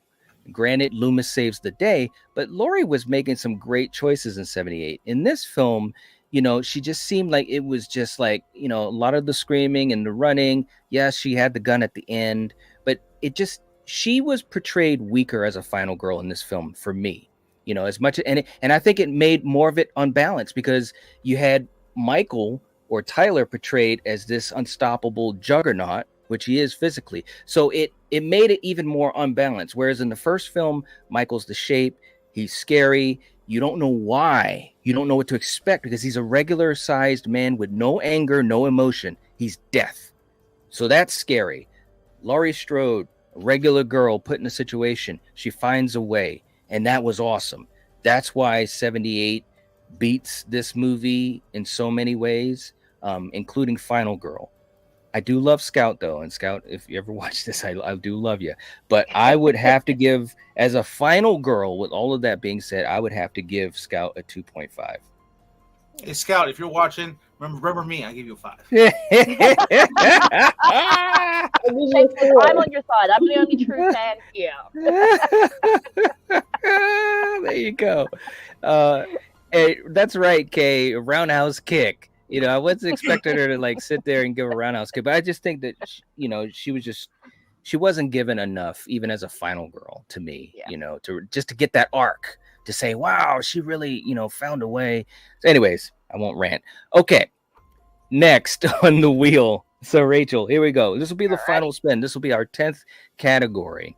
Okay, so we're gonna see what Joe gives you. Again, if it lands on mythology or worst scene, we're gonna just spin again. All right, let's see. I'm really curious to see what it lands on. Ooh. Ooh. Okay, now this is what we're gonna do. We're gonna spin it again because this is not a graded category. This was more just for ranting's sake. But I want to make sure we get a 10th scored category. So we're gonna spin again. If we have time at the end, we can talk about best scene at the end if we get a chance. Okay, and we've already done mythology. Yep. So we're gonna take that out as well. All right. Here we go. Oh yeah, baby! Yeah, there we go. Here we go. Yeah, I was hoping. Me too. Okay, Rachel, let's talk about the mask, and what you think, and let's give it a score 1 to 5. Alrighty. So okay. I'll say an unpopular opinion, and I'll actually talk about the mask. So I've talked about this. I would have preferred for Zombies Michael to not wear this mask, because this mask, to me, this is Carpenter's and it belongs to Carpenter, and I actually would have preferred for Michael to have kept the look that he had in the asylum with the homemade mask and the long hair. That, to me, that felt like such a zombie Michael. Now, that all being said, I think this is one of the better masks in the series. I actually really do like the look of this mask. I think that they did a good job of making it look close to the original, but not identical. It doesn't look like some freaky witch with like ginger hair, and it's not CGI. It doesn't look like someone just melted William Shatner's face on like a burn plate. It's actually a decent mask with like, I like the wear and tear, and I don't mind, the fact that it was like a mask from when he was younger that he then got when he was older, and you see the wear and tear. I do quite like that. So as much as I wish that Zombie had kept a different design, for what they did with this mask, I actually think this is one of the better masks. So I'm going to go with 4 out of 5. I actually think it's quite intimidating. And I think when Tyler puts it on, he is really scary. And yeah, let's just say I would not want to be coming across him. I was going to say in a dark alley, but I don't think I'd want to come across him in a well-lit alley either. I just don't want to come across him full stop. So 4 out of 5. All right, 4. Okay, Julie, how about you? Yeah, so I'm just gonna say whoever was responsible for this mask, you are amazing, because we were in the trenches with we were. oh my god, since like we were. Since Halloween 4. Yikes. I hate that Halloween 4 mask. I hate the Halloween 5 mask. 6 is like, and then H2O is a disaster. No, it's not. It's a good mask. It's a good eye hole cutoffs that are like, you can see. Like, oh my god, it's just. Anyway. All right. Resurrection, he was Botoxed, and then anyway. So I'm gonna give this a 4.5 out of 5, because while the mask isn't like my ideal version, it's like it saved us because we were in such a bad spot. So all right, shout out to them. All right, all right. Shape, how about you? Well, I mean, it is no 78 mask, but in my opinion, what Rob Zombie did, and of course whoever created the mask, in a way try to capture that mask. Of course, like so we kind of went through kind of horrendous masks, like you said, 4 or 5. I actually like the look of 6. I like the look of H2O, but I don't really care for the look of Resurrection that much. They look too emo in a way. Type look with the blade. I didn't quite care for that one. But when it comes to Rob Zombie's Michael Myers, I can see what Julie kind of says too, was have that thing. But again, when it comes to Michael Myers, his iconic look is always going to be the white mask and of course the coveralls.